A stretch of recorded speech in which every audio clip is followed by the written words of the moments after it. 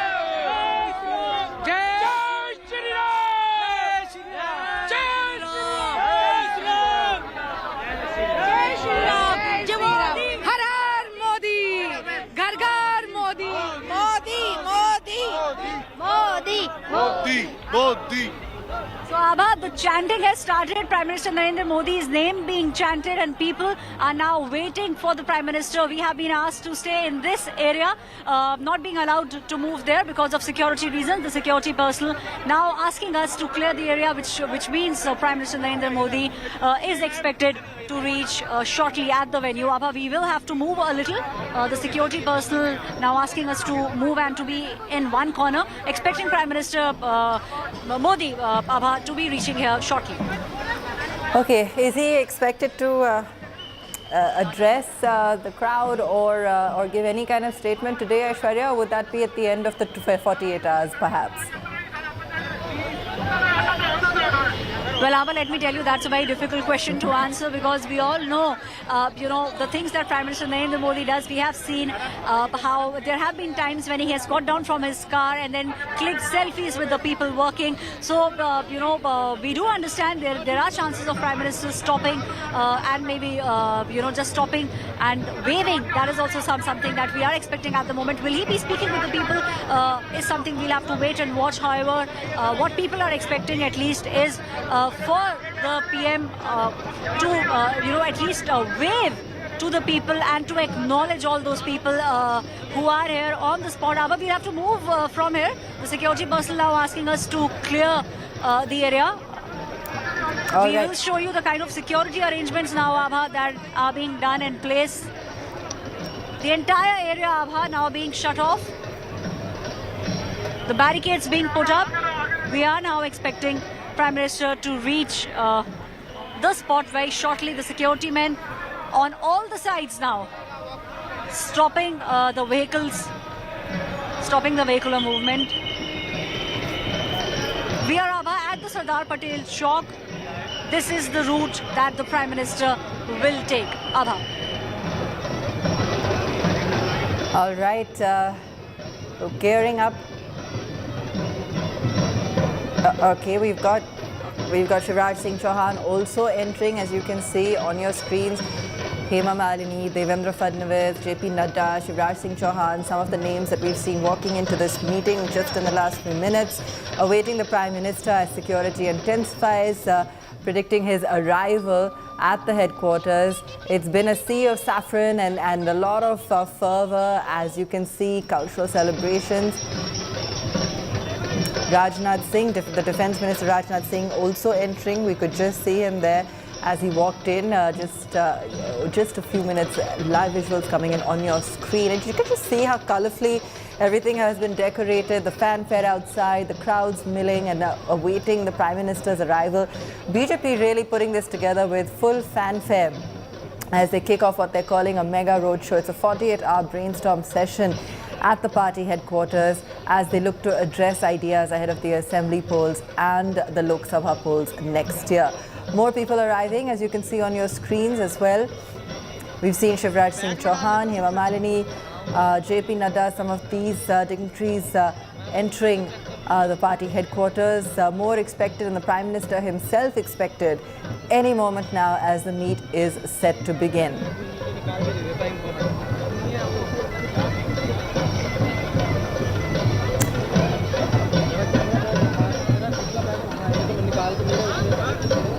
A lot of our reporters there on ground, tracking, of course, the action unfolding. Also speaking to a whole host of whole host of people amongst the crowd, from party workers to supporters who've come out, in full force to cheer on the Prime Minister. And clearly, a lot of recent developments there working in his favor with the crowd, in endorsing. Rahul Srivastava joining us now, National Affairs Editor.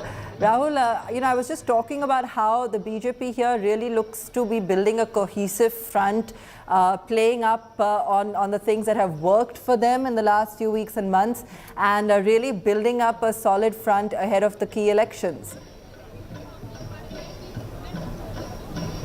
अरे साहब मैं आपको बता रहा हूँ ना कि नहीं आ रहा है clear audio and All right, let me see if I can go back across to Rahul in just a moment. Let me just check that audio line once again. Rahul, can you hear me?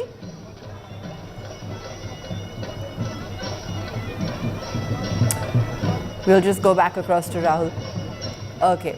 In the meanwhile, let me go back across to Aishwarya. Aishwarya, you, I know you had to move out of the way as security is amping up, but do you still have a good vantage point? What's happening on ground now?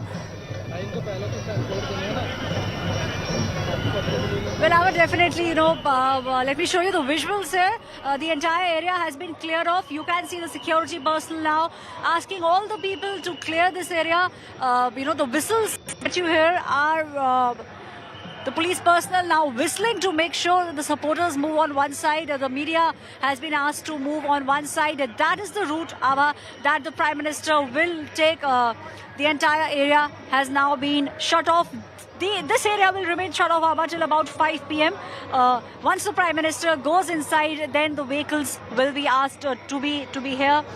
The supporters are turning up in large numbers. The supporters, with the BJP flags, wearing the BJP flags. All the supporters. Jai Shri Ram! Jai Shri Ram! Jai Shri Ram! Jai Shri Ram!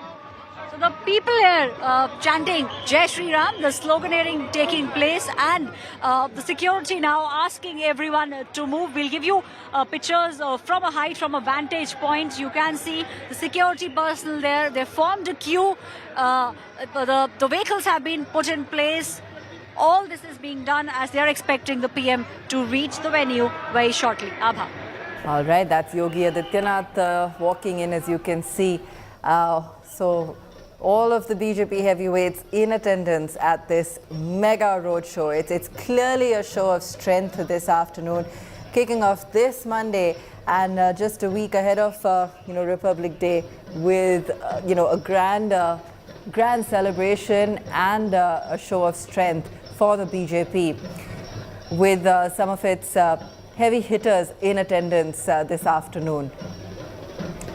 Shivraj Singh Chauhan, Yogi Adityanath, as we just saw walking in. Rajnath Singh walked in just a few moments ago. Before that, we had Hema Malini, Devendra Fadnavis, all of these key names within the BJP coming in together to discuss the strategy for the months and weeks going ahead.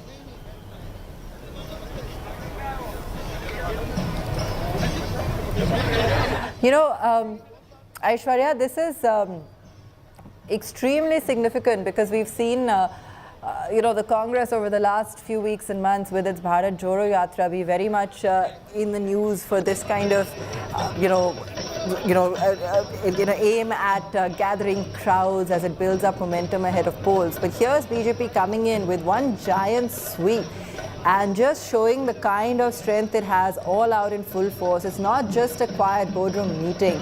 This is one where they've brought out full fanfare. And they're really showing their strength in full color, whether it be with the celebrations, whether it be with the kind of agenda that they have lined up for 48 hours, the timing of this, the kind of names that are in attendance. I mean, it really shows you, where the BJP is already kind of positioning itself ahead of these mega polls.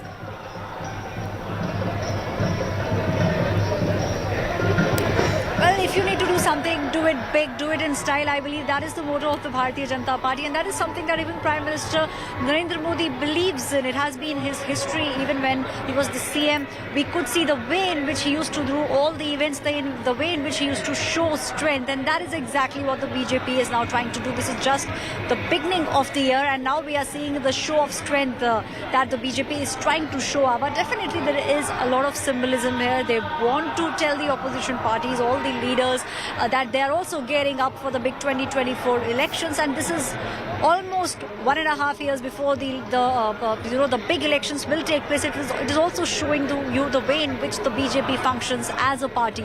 So all these things is something that will be discussed. And PM now coming and meeting all the people here, because that is what we are expecting him to do. At least he will stop and wave. So obviously trying to make a bond with the people here is also something that the BJP will try to play on, in all the elections that we will see. Let me also just now clearly, update you what's happening. The entire area Abha has been cordoned off. We don't see any vehicular movement now. We are expecting the Prime Minister Abha to reach in the next 10 to 15 All right, Aishwarya, minutes. stay with us. We just saw Amit Shah also walking in there. As you can see on your screen, live visuals of Amit Shah entering this mega BJP brainstorm. Rahul Srivastava is with us as well. Rahul, what grand positioning for the party? Full technical as we're seeing there on our screens. Take us through really, what this means in terms of, what the BJP is aiming for ahead of some of these key polls as an answer perhaps to what Congress has been doing with its Bharat Jodo Yatra. See, the BJP has a campaign, BJP has a plan. And I think response to the Bharat Jodo Yatra is a mere response than being calibrating, than being the wholesome element about the BJP campaign. This event today largely symbolizes how BJP does not miss out a single opportunity to send out a political signal. Now, this is the national executive is a bread and butter kind of a meeting where strategies and workers and everything comes together for the party, where top brasses sends out a political signal. Now, this two-day event has been converted into a mega show. Now, this mega show is part of showcasing Prime Minister Narendra Modi. Second, the policies of the central governments. Remember, it's being held in Delhi, so it does kind of geoposition the whole thing. The third element is that at this meeting, there will be resolutions passed, both political and others, in which the campaign tone or the broader message to the workers will be sent out. Tasks will be accorded to leaders. What we usually see in these meetings, these large, big messages like first Mr. JP Nadda presidential address is there. The end is in form of Prime Minister Narendra Modi's address. But in between, there is a lot of meetings which take place where subgroups are meeting for strategizing, state units are meeting for strategizing. So that kind of element things take place. Now, what is critical for the BJP is that BJP has not wasted a single day as far as the end of campaign in Gujarat is concerned and the start of campaign for Karnataka and other states, nearly 10 odd states which go to election in this year.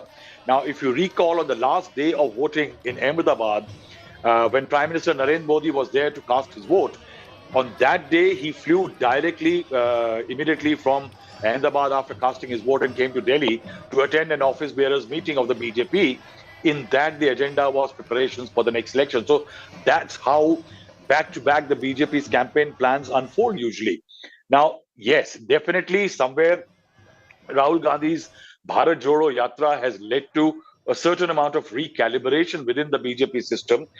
Since the Rahul Gandhi's Bharat Jodo Yatra is also moving into Haath Se Haath Jodo campaign, which will be going through lakhs of panchayats and 6 lakh odd villages, and will be kind of a more door-to-door immediate connect. Though Rahul Gandhi, it's unclear whether he will be leading it or it will be in form of the letter that he has written, it will be reaching the voters. The fact is that the BJP has already started working on certain calibrations at all the district levels. Prime Minister Narendra Modi has already directed MPs and ministers and others to start reaching out to people. there will be what you call a pravas. A pravas means people will be staying with the voters and spending time getting feedback on policies, how they are working, how they are not. So today's event, which is largely a strategy meeting, has been converted into a showcasing, a highlighting, an attempt to display to the voters what the BJP means and where the BJP stands and what it is fighting the election on. So if there has been a showcasing of Rahul Gandhi in the Bharat Jodo Yatra, where though he says that it is not a political yatra, the party president's post has gone to Mallikarjun Kharge, the president is a non-Gandhi family member, but there is a showcasing happening. That showcasing of Rahul Gandhi is largely a political showcasing. And that is why the message should not be lost that if there is a principal party in the country which is in power and there is a leader, Narendra Modi, that showcasing is also happening. Okay, so couple of things, Rahul, if we take a look at if you take a look at some of what's coming up for them now in the next few weeks, for example, Karnataka, let's talk about that. What's really their strategy there? Because there are reports of BSY being sidelined. We've also got, for example, Lingayats unhappy over the whole quota piece. Okay, we've got the Prime Minister's cavalcade coming through there on your screen, heading for that big meeting where, of course, been dissecting some of the BJP's plans. As Rahul said, they have a campaign, they have a plan. But what are some of the highlights? What are some of the key factors, elements to it? That's what we're discussing right now and what we'll keep discussing over the next couple of days as we see this unfold.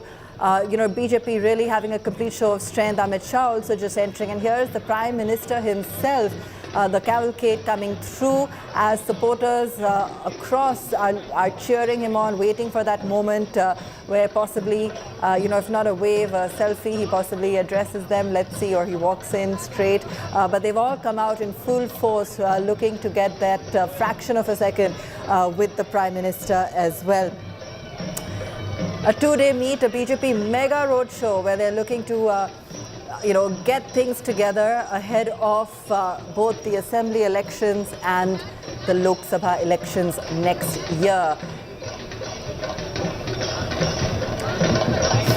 So Rahul, I was asking you about Karnataka, and the immediate election is really that one. What do you think is going to be their strategy there? There's the Prime Minister on our screen, just also sharing with our viewers that we can actually see him now as he's come out of the car. He's waving to the crowds. Rahul, go ahead. Yes, I actually want to ask you, before Karnataka, Rahul, I actually want to ask you, since we're watching the Prime Minister walk in here, do you feel perhaps that Modi magic is still the BJP's bigger advantage? Would it be fair to still say that? No, the BJP has not been left with many alternatives when it comes to electoral battles. Largely over the last 8-9 years, the BJP has built itself around Narendra Modi. Policies, the response to policies, the outreaches, everything has been Narendra Modi. It's almost like at one time there used to be Amitabh Bachchan starrers, that there was Amitabh Bachchan, the story, the casting, everything else was built around him. Now it's virtually the same position. And that is why the BJP does face positives. Say in Gujarat, for example, the BJP created a record of sorts after Madhav Singh Solanki in the mid-80s had won 149 odd seats. The BJP outdid that. But in places where Prime Minister Narendra Modi is not on the ticket, say in Himachal Pradesh, where the polity is bipolar, where there is a BJP versus Congress, and there is no fixed caste vote bank going with any fixed party, and people love to change the government each time there are elections. In that state, the BJP does face a problem. In states like Odisha and several others, where Prime Minister Narendra Modi is not a popular figure, or say not as popular as in UP, Gujarat and other states, then the BJP runs into problem. I think there has been definitely a problem for the BJP in terms of creating leadership. Say, for example, you were referring to Karnataka. Now, in Karnataka, despite the BJP edging Mr. Yadurappa out, though on the age criteria, which was relaxed for a little while, and bringing in Mr. Basuraj Bommai as a Lingayat, replacing a Lingayat to keep the Lingayats, which are the most dominant voters in Karnataka and have been the facilitators for the BJP to come to power for the first time in a southern state. The BJP has not been able to create leadership there in Karnataka. Basuraj Bommai has neither been a great ambassador among the Lingayats. Not only that, his government has been ridden with corruption and several maladministration charges. And in that, the BJP now will be looking at this meeting today with the message from the Prime Minister, the message to the cadres. And there is also a buzz about impending reshuffle in the cabinet. Will the BJP send out signals through that exercise at the center by inducting somebody who's a strong Lingayat leader? There is also a buzz which, though one with Narendra Modi, nobody knows. It's hazardous to make a guess ever. So the point is that people are talking about Yadurappa's son, who is a member of parliament, coming into the cabinet. There are a lot of things being talked about. But the dependence on Yadurappa remains. That means in Karnataka, the BJP has not been able to create a leadership that can replace Yadurappa. And second, Prime Minister Narendra Modi, Modi factor does not work as strongly in Karnataka as, for example, it does work in UP and other states. And that's where lies the BJP's troubles. The BJP's troubles are that in states where Modi is not a strong picture, then in those states the BJP runs into problem. And Karnataka is going to be a very uphill task with the Rahul? opposition definitely up. Yes. Okay. Do you think that, given all the action or noise that we've seen around the Bharat Jodo Yatra, and now we've got this mega roadshow that is somehow being picked as a response, but, forget that for the moment. Can we say that there is a possibility of 2024 becoming a Rahul versus Modi battle? See, Abha, there is some things which one should make clear. Rahul Gandhi, tremendous effort, a long yatra across the length of the nation is definitely an arduous political task. Compared to that thousands of kilometer long yatra, this is a 500-meter long march. But this 500 meters, the Prime Minister is taking with a very clear signal that the intent is political. It is for politics. Whereas Rahul Gandhi and the Congress have been trying to brand the Bharat Jodo Yatra as a high moral element of integrity, bringing people together, reducing hate and others. And Rahul Gandhi himself has been saying it is not a political yatra. So now I think by their own comparison, there should be no comparison. By their own branding of the yatra, I think it would have been much better if it was a political yatra and Rahul Gandhi perhaps could have then counted tangibly what have been the political benefits.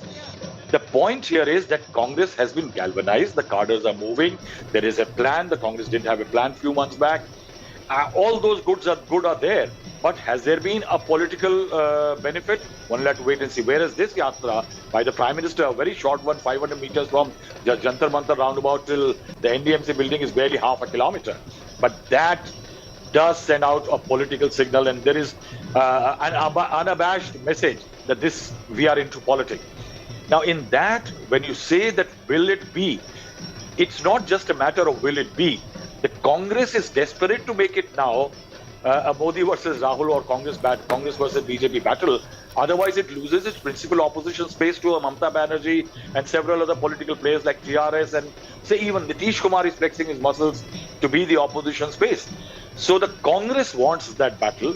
The BJP loves that battle. BJP loves the Congress versus BJP battle, in which it is Modi versus Rahul, primarily because that provides it a national narrative, the battle a national narrative, whereas in, say, Bengal, where it is Mamata versus Modi, Mamata Banerjee is a tougher component to take on, a player to take on than Modi, than the Congress. Similarly in BJD in Odisha. So the BJP will also want it to be a Modi versus Rahul battle. So both the two national players are working towards that. So it is not whether it is going to be. It will be with both the two principal players trying to ensure that it is them versus them kind of a battle. Okay. Now, what is expected to happen in this meet? 2 days, all the heavy hitters. How much of this are we going to hear, let's say, at the end of this? In terms of takeaways or, what their agenda is likely to be? Are they going to release some kind of, summary of what they've discussed? Is it an behind the doors, confidential kind of meeting? Any idea here in terms of what to expect? You see, there are usually in BJP National Executive meetings, one very important, Abha, that none of the big political decisions are taken in large panchayats and conclaves like this. These are largely broadly meetings for messaging, sending out broad signals. Yes, the BJP always does send out very strong political signals. If you remember that meet in Hyderabad, where the BJP sent out a signal, the Prime Minister's sent out a signal for the coming elections and the BJP's political strategy. Similarly, here there will be a lot of meetings, which will be backroom meetings where states will be meeting top leaders. There will be feedback taking on what is happening in the states, what schemes are working. The BJP now under Narendra Modi and Amit Shah have a wonderful feedback and a system. It's like an 24/7 kind of an exercise. But in this meeting, in terms of messaging, one, there will be the president's address, the endorsing that till the next elections are held, JP Nadda will remain the president of the party after his term ends in this month, the 3-year term. Beyond that, the important element will be what kind of message does JP Nadda give, what kind of political resolution is passed. That's one of the must watch as far as the BJP's national executive meetings are concerned, are the political resolutions. They are usually economic resolutions. Also, one will have to wait and see. Two things. Who presents these resolutions? That's also very critical. That's a kind of a messaging that the BJP does. And also, what will be the content? Important will be at the end of the meeting, address by the Prime Minister. That is the real kernel of the messaging as far as the BJP in future is concerned. That's where Prime Minister will spell out what exactly he'll be expecting the cadres to be doing, what message to take to the public at the end of the conclave, that is tomorrow. All right, Rahul. Okay, so that seems to be what we can expect. But if we were to kind of deduce what perhaps they could be coming up with. I mean, just look at the kind of attendance they've got here right now. Amit Shah, JP Nadda, Yogi Adityanath, Shivraj Singh Chauhan, Devendra Fadnavis, amongst others. The Prime Minister himself making his grand entrance just a few moments ago. If one were to just deduce, assembly elections are of course key. Karnataka is up next, and then we've got the mega Lok Sabha elections as well coming up. Anything to you that would be top of mind for them right now? I think the political message. See, remember, the BJP has won an election in Gujarat convincingly, more than convincingly, I will say, but it lost an election in Himachal. The states where the elections are coming up, there are a lot of states where the BJP actually can come back. It lost power last time, say, in Rajasthan, Madhya Pradesh and Chhattisgarh are the states where the BJP will like to come to power. It is not in power in Rajasthan and in Chhattisgarh. And it lost Madhya Pradesh, in fact, but it is through the switchover by the Jyotirada Scindia on the 10th of March 2020 that the BJP eventually came back to power. That's coming back to power through the back door. It's not a mandated win. So the BJP will like to return to power in Madhya Pradesh, win Rajasthan, Chhattisgarh. So these are states which are critical for the BJP, and retaining Karnataka is very important. Remember, Karnataka for the BJP is a gateway to South. And the Congress also would love to come back to power, and it senses that it is close to power, though it is, interestingly, both the political parties are facing dissent as far as its own ranks are concerned. All is not very well inside the two camps. And then there is the third factor, JDS, which way will be the JDS go. But I think the broad messaging 1 year before the election, that's how early the BJP starts preparing for the elections.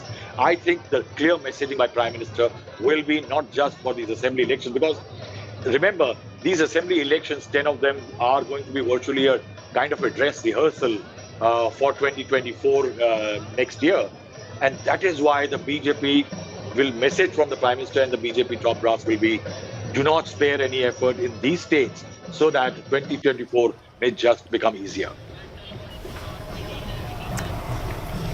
Is it such a clean-cut kind of outcome, Rahul? Because there has been an assumption that 2024 will be a sweep for the BJP, but with the recent Bharat Jodo Yatra and the kind of momentum that we've seen, or the noise that we've seen from the opposition camp, do you feel it's going to be so clean-cut? It's just barely a year away, so we are going to have to see all parties move into top gear. I think any political pundit or any chronicler of contemporary history or journalist should never preempt the mind of the voter in the country. The Indian voter has time and again displayed great amount of tenacity and understanding of the politics and democratic needs. So one will never say that it's going to be cut and dried, Modi is coming to power. There is a definite advantage, definitely, because one of the principal reasons why the BJP has done very well over the last few years has been the lack of opposition unity. And that opposition unity is still not visible. Remember that just before, after event Delhi Yatra, Bharat Jodo Yatra came to Delhi, and there was an invite for political parties to join in to the further leg, especially in Kashmir and others. There were not many takers as far as opposition parties are concerned, because remember, there is a sense of ambition as far as political parties are concerned, and there are political parties like the Aam Aadmi Party and Mamata Banerjee's TMC who have realized that to beat BJP in India, first they have to eat up the Congress. So that's exactly what Aam Aadmi Party has done in Delhi. It has done it in Punjab. It tried in Gujarat, didn't succeed. It tried in Goa, hurt the Congress Party. And even in Gujarat, it hurt the Congress Party. So a game is on. So the decline of the Congress is needed by the opposition parties, and that's what diminishes the chances of an opposition unity. And that lack of an opposition unity is good news for the BJP. And that is why, if there has to be a credible challenge, it's not just a Bharat Jodo Yatra. Because the Bharat Jodo Yatra, I think, was a wonderful political plan, which one will have to wait and see. Eventually had the right amount of political dividends accruing to you. You are a person for business, the kind of investment which has gone in. Are there going to be political returns of commensurate to that effort? One will have to really wait and see. The fact remains that the BJP does not leave anything to chances. That's the political machinery that the BJP is. If there is a political opportunity, the BJP will strike in, BJP will like to capitalize. And that's what I say, a two-day meet, barely few hours of meeting. And remember the kind of display that the BJP has, its own prime minister, its top leader, vote getter, Amit Shah, the principal strategist, Rajnath Singh, one of the key players, several top leaders, chief ministers. In a 500-meter span, the BJP has put in a show of strength for the voters to see that if there is a Bharat Jodo Yatra where people are coming together, walking next to Rahul Gandhi, this is the might of the BJP they will have to take on when it comes to electoral battles. And that's the kind of messaging that the BJP has sent out.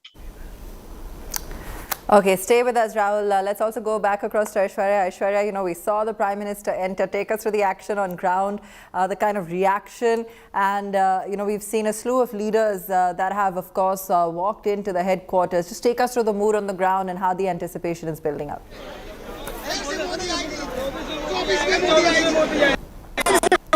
How people have back home with you. Carrying a huge cutout up, PM का cutout लेके जा रहे हैं। हाँ जी, बहुत पसंद है PM जी मुझे। बहुत पसंद है तो बहुत पसंद है। हाँ जी। लेके जाएंगे। हाँ, जरूर अपने घर पे लगाऊंगा इनको। ये किसको घर पे लगाएंगे? घर पे लगाएंगे अपने। घर पे लगाएंगे। कहाँ पे? छत पे लगाएंगे। अपनी छत पे लगाऊंगा और पूरे गली मोहल्ले को दिखाऊंगा। ये हमारे फेवरेट प्रधानमंत्री है, पूरे विश्व के सर्वश्रेष्ठ प्रधानमंत्री है। इतना अच्छा किसी देश में प्रधानमंत्री नहीं है जितना ये मोदी जी हमारे देश के हैं। तो ये इसको घर तक लेके जाएंगे। इस पे गर्व है। ये घर पे गाड़ी में ले जाऊंगा इसको। गाड़ी में लेके जाएंगे, घर पे लगाएंगे। घर पे लगाएंगे। So, Abha, this is one of the visuals that I'm bringing you. The people who are leaving now, some of them have taken Prime Minister Narendra Modi's cutout. The man here says he will carry the cutout and then put it on his terrace. So this is the kind of fan following that Prime Minister Narendra Modi has. A lot of BJP flags also being taken. The people have now started moving out. One other person also there carrying Prime Minister Narendra Modi's cutout. The security also now dwindling. The woman here now, Abha, let me just speak with her. ये PM का cutout क्या घर पे लेके जा रहे हैं? बिल्कुल, हमारा तो बस ना चले, हम तो मोदी जी को ले जाते घर पे उठा के। दर्शन हो गए?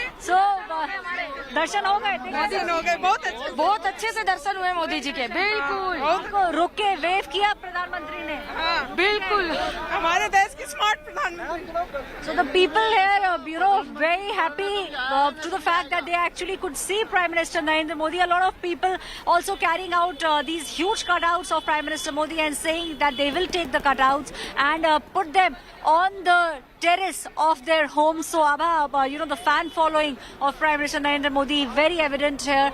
The people have now started moving out and they are saying that they are very happy that they got a glimpse of Prime Minister Narendra Modi. The road has been cordoned off, Abha.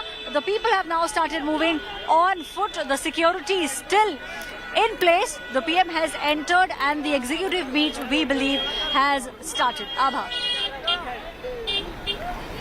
All right, the Prime Minister entering there. This is for the mega roadshow that's underway at the BJP headquarters.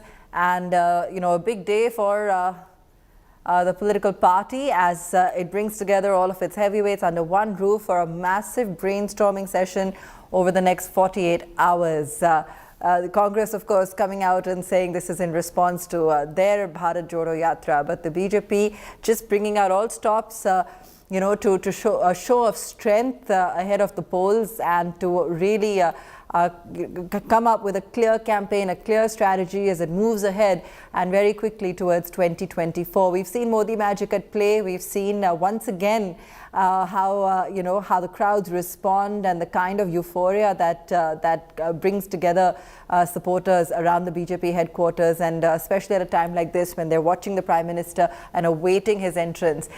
So walking in there quite calmly, we've got a whole host of high-profile delegates there, from Yogi Adityanath, Amit Shah himself, Shivraj Singh Chauhan, JP Nadda, all of them in attendance right now.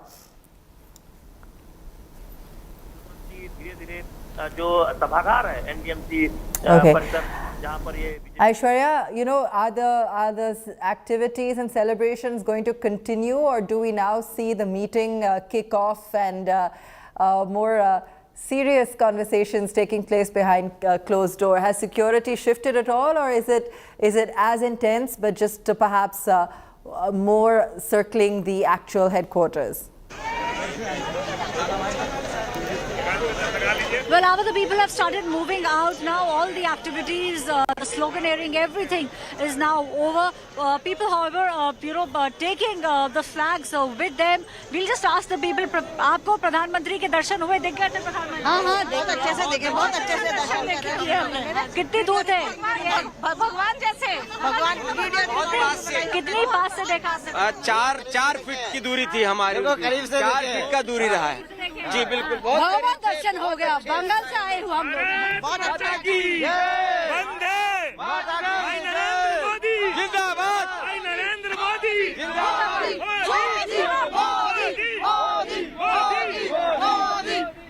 इसमें दोबारा नरेंद्र मोदी जी आएंगे और पूर्ण बहुमत से 450 seat जीत करके इस बार आएंगे नरेंद्र मोदी 2024 में। So this is the kind of enthusiasm, Abha, that one can see. These are the people who are now going back. The security in fact has dwindled now. Prime Minister Narendra Modi is inside. The executive meeting has started. People now sloganeering, chanting, and now moving away. All of them very happy for the fact that they could get a glimpse of Prime Minister Narendra Modi. They could see him very closely. Abha. Thanks, Aishwarya. Okay, Rahul, let me come to you, Rahul Shri, on, we've talked about how the BJP is clearly banking on Modi, of course, but apart from Rahul Gandhi, there are a whole host of regional leaders who are pitching themselves on the national stage. Mamata Banerjee, KCR, Sharad Pawar. Will it really be Modi versus all in 2024?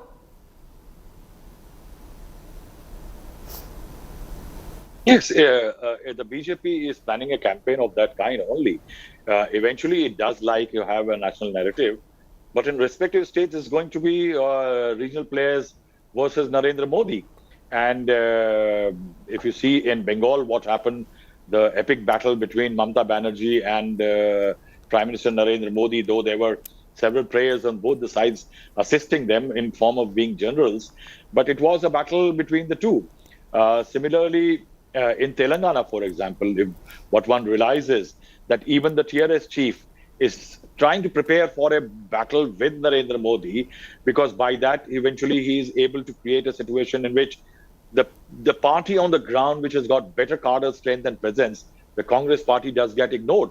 So he would also like to create a polarized TRS versus BJP battle.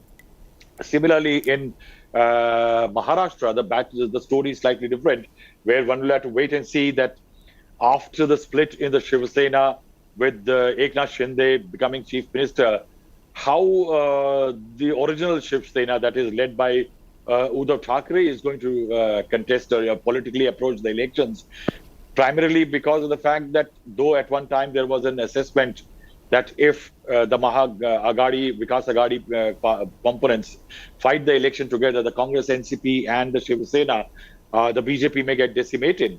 The fact is now that the BJP has walked away with the Shiv Sena, larger factions, and has raised the Hindutva element that Uddhav Thackeray's faction has ignored Hindutva and the mandate of Balasaheb Thackeray. How exactly does the voters of Maharashtra take it, and how political strategy will unfold? Yes, it is going to be Narendra Modi versus the rest kind of a battle across the country, and I think the BJP is definitely preparing for that.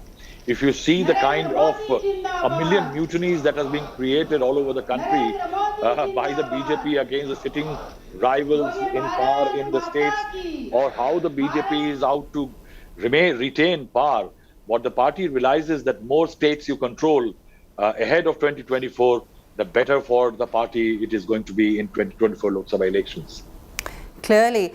Well, double incumbency also in states like Karnataka, MP, Gujarat showed a pro-incumbency as a factor as well. So what's at play in Karnataka and MP? Rahul, if we come back to that, given that the BJP is facing this now across some of these states, what's really going to be at play with regards to this double anti-incumbency? See, I think the anti-incumbency element is one of the most profound in Karnataka.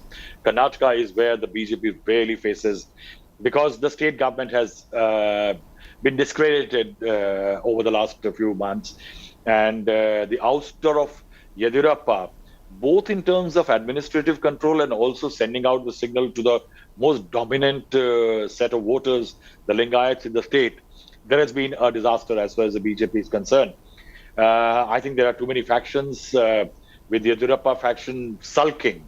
I think it's an uphill task for the BJP. So the BJP in the coming, I think 1.5 months, will have to take remedial recourses to ensure that in Karnataka some kind of a correction can be made. The BJP otherwise will be depending on. I think the BJP has been making amends by trying to ensure that instead of elections being fought on how a government has performed and how what the opposition promises and takes on the government, there are being extraneous emotive appeals being brought in, and there are polarizing issues being brought in, like the hijab issue, the mutton issue, and several others which we have witnessed in the last 2-3 years, the uniform civil code element.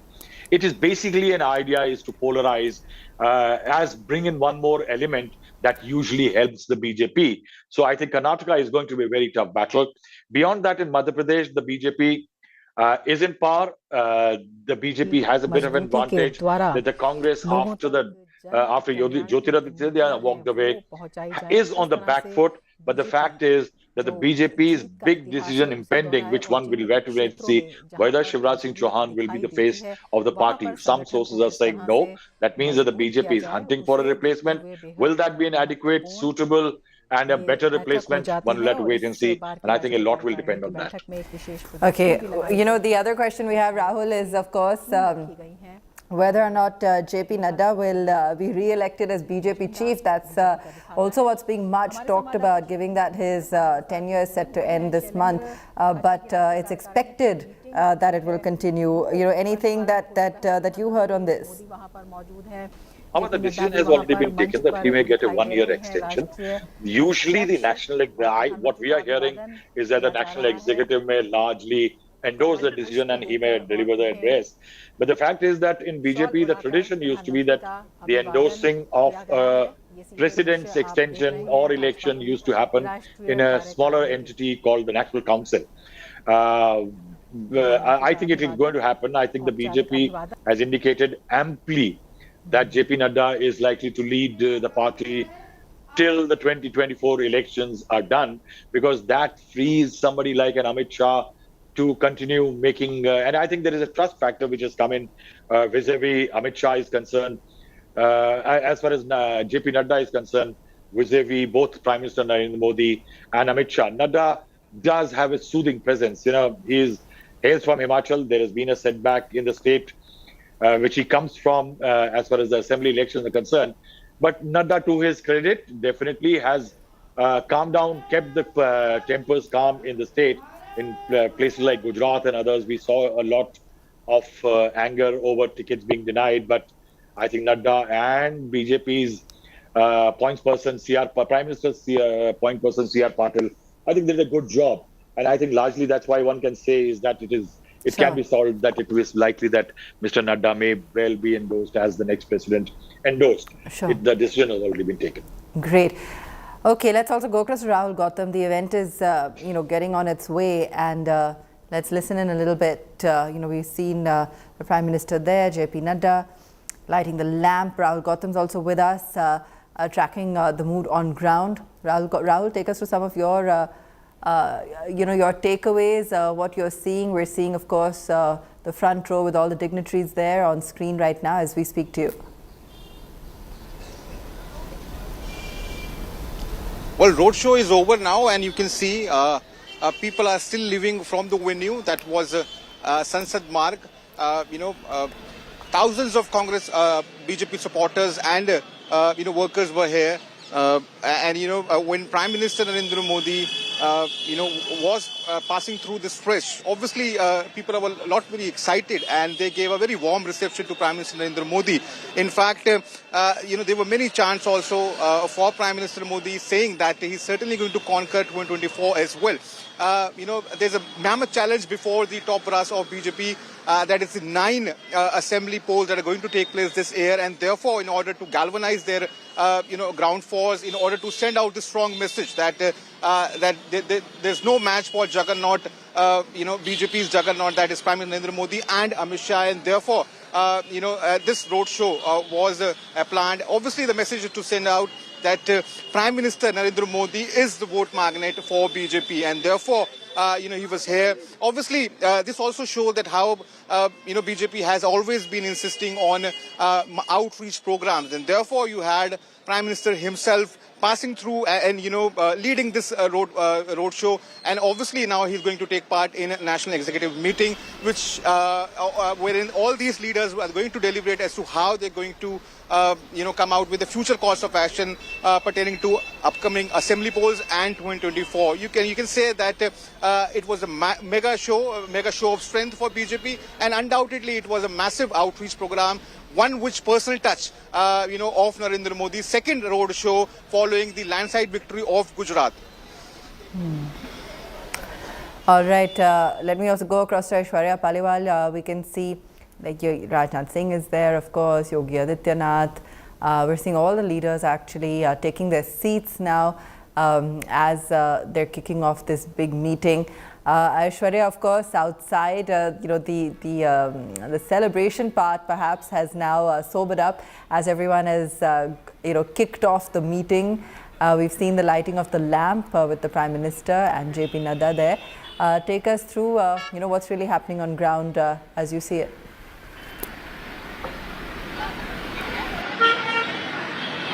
Well, things are going back to the way they were. The vehicular traffic has started moving. The area which was cordoned off till about 15-20 minutes ago, it's no longer being the traffic movement, in fact, has been allowed. The security personnel, they're also moving out. They have dwindled. Since the executive meeting has begun, the focus has now shifted to the roadmap that the BJP will now be making, and the next 48 hours will be very crucial for the Bharatiya Janata Party. Who will do what? Which are the states that the party will be focusing on apart from those 10 states which will have, apart from those 10 states, the other things will also be looked at. And one important question which will be answered will be who will be the BJP head, who will be the chief. It looks like it will be JP Nadda. At the moment we have seen huge cutouts of JP Nadda also being installed here, so definitely that also is a point that will be talked about. But at the moment people have started moving out the cutouts of Prime Minister Narendra Modi. Some of the people have started taking, some women, let me tell you, have started taking the cutouts of PM Modi. Women have been, huge supporters of PM, and we did see in the roadshow too, there were many people, there were women who turned out in large numbers, and they all said the schemes that have been launched by the Bharatiya Janata Party, all those schemes have done women of the country a whole lot of good. So that is also something that the BJP will be looking into, how to make sure that they have support of women. That is also something that they will be looking at. We'll just speak with these women here. आप cutout लेके घर पे लेके जा रही हैं? हाँ बिल्कुल, इतना मेरे से प्रिय है इनको, मोदी से जो मैं घर रखेंगे इनको, घर रखेंगे इनको। तो जो नीतियाँ है प्रधानमंत्री की, उससे खुश हैं आप? नहीं, हाँ बहुत खुश हैं, बहुत खुश हैं, बहुत खुश हैं, बहुत। आपको लगता है कि मोदी के लिए? अच्छा, हाँ, सारा घर का काम छोड़े, बच्चे सब छोड़ के मैं आई हूँ मोदी को देखने। अच्छा, हाँ, मिलने आई हूँ मोदी से। आपको दिखे प्रधानमंत्री? हाँ दिखे, खूब दिखे। हाँ दिखे। रुके थे आपके आसपास? हाँ, नहीं चल ही रहे थे भाई, रुके नहीं थे, लेकिन दिख गए थे। पास से देखा था, बहुत पास से, धीरे धीरे। हाँ धीरे। पहली बार देखा प्रधानमंत्री को? हाँ पहली बार देखा। हाँ जी, हाँ पहली। कितनी दूर से आए हैं? आए हैं मैनपुरी टावा साइड से। हाँ, 1 घंटे का रास्ता.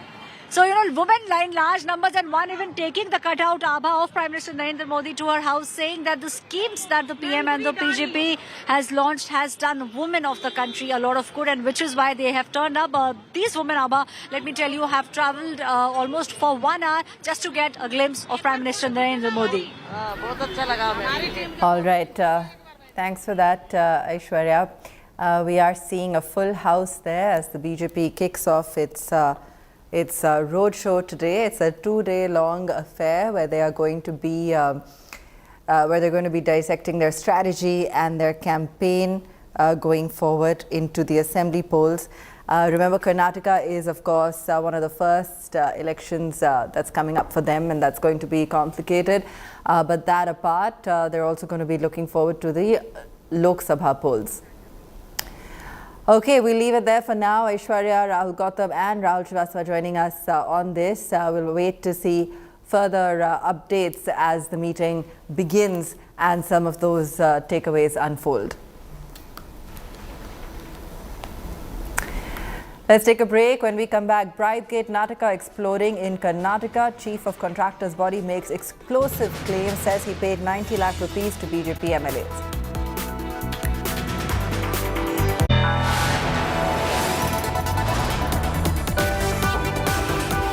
You are watching India Today.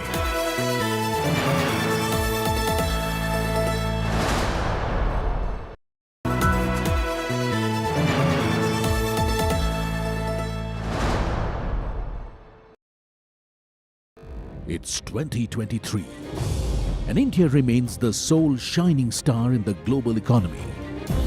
So what lies ahead as the Modi government prepares its last full budget before the 2024 general elections? Join the biggest names in business journalism, decoding the jargon with the biggest newsmakers. From the most credible, in-depth analysis of Budget 2023, tune in for Modinomics 2023 through the month.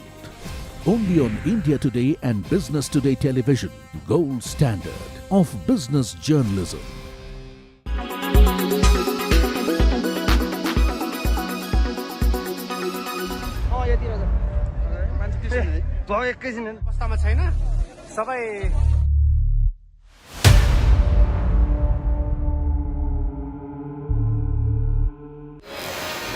Yet another air tragedy in Nepal. A 72-seater passenger aircraft of Yeti airline with 68 flyers and 4 crew crashing in just 10 seconds before landing at tourist hotspot of Pokhara due to technical snag.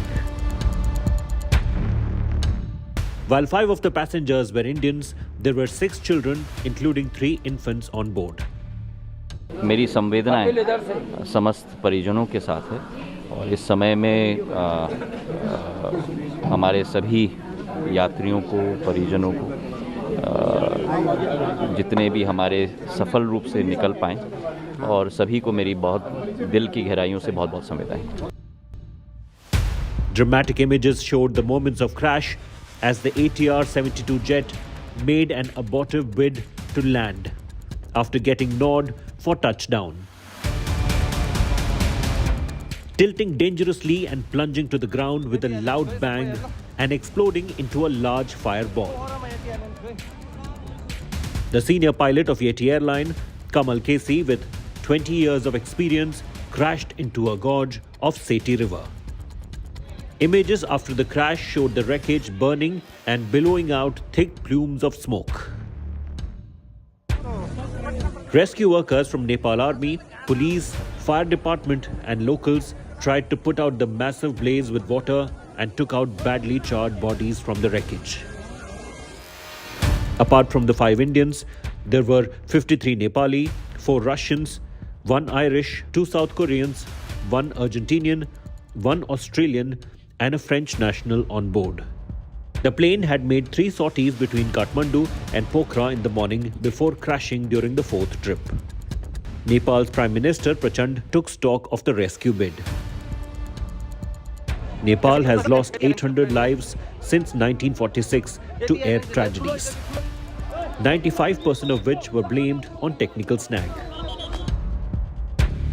With Pankaj Das in Kathmandu, Bureau Report, India Today.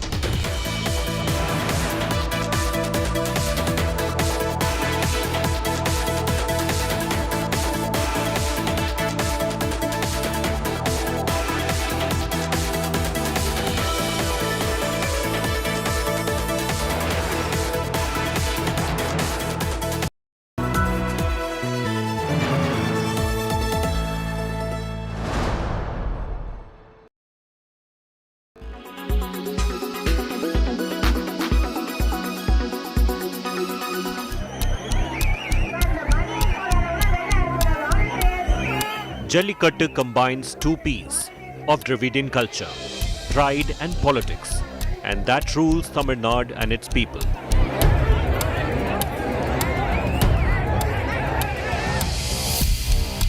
Bull rearing of finest quality for this festival is about showcasing the quality of cattle, the breeding skills of cattle rearers, the centrality of cattle in an agrarian economy, and the power and pride they bring to farmers.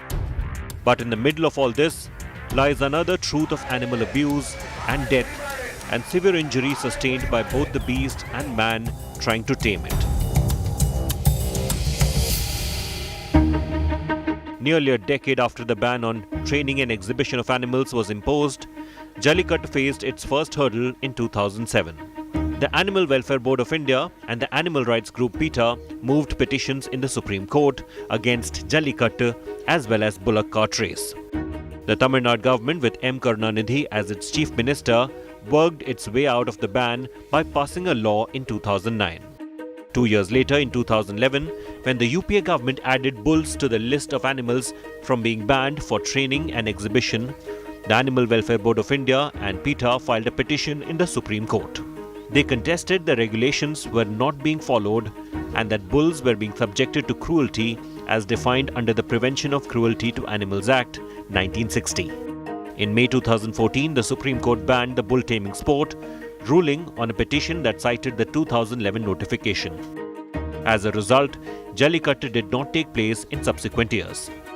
2 years later, in January 2016, however, the Union Environment Ministry revoked the ban by issuing a notification. Tamil Nadu assembly elections were approaching and the move was criticized as people appeasing vote bank politics.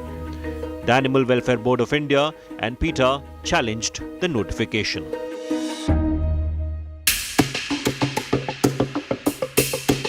An year-long court battle got people of Tamil Nadu riled up, and in January 2017, the famous Marina Beach uprising happened.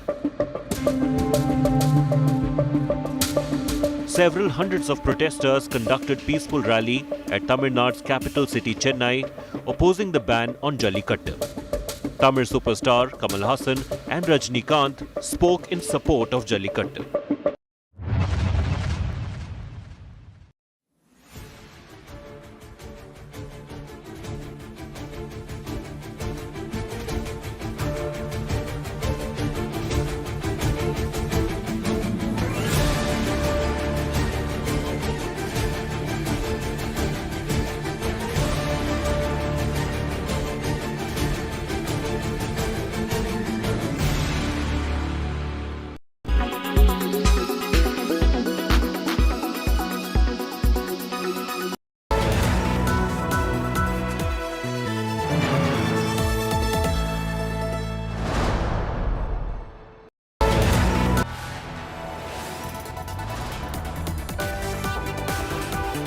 You are watching India Today.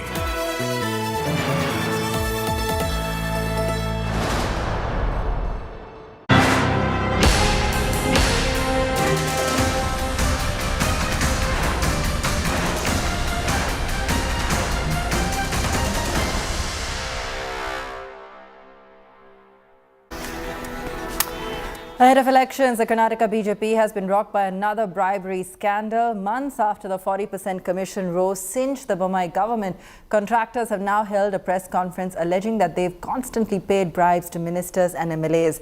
The Contractor Association chief has alleged that he has paid 90 lakh rupees as bribes so far, and even released audio tapes and conversations where allegedly MLAs are seeking bribes. These bombshell allegations have led to a fresh political war of words as the Bommai government is now firefighting another serious corruption allegation. The Congress has latched on to this issue to reignite their Commission Sarkar jibe at the BJP. Remember, months ago, contractors had alleged that they had to cough up 40% commission for any project in the state.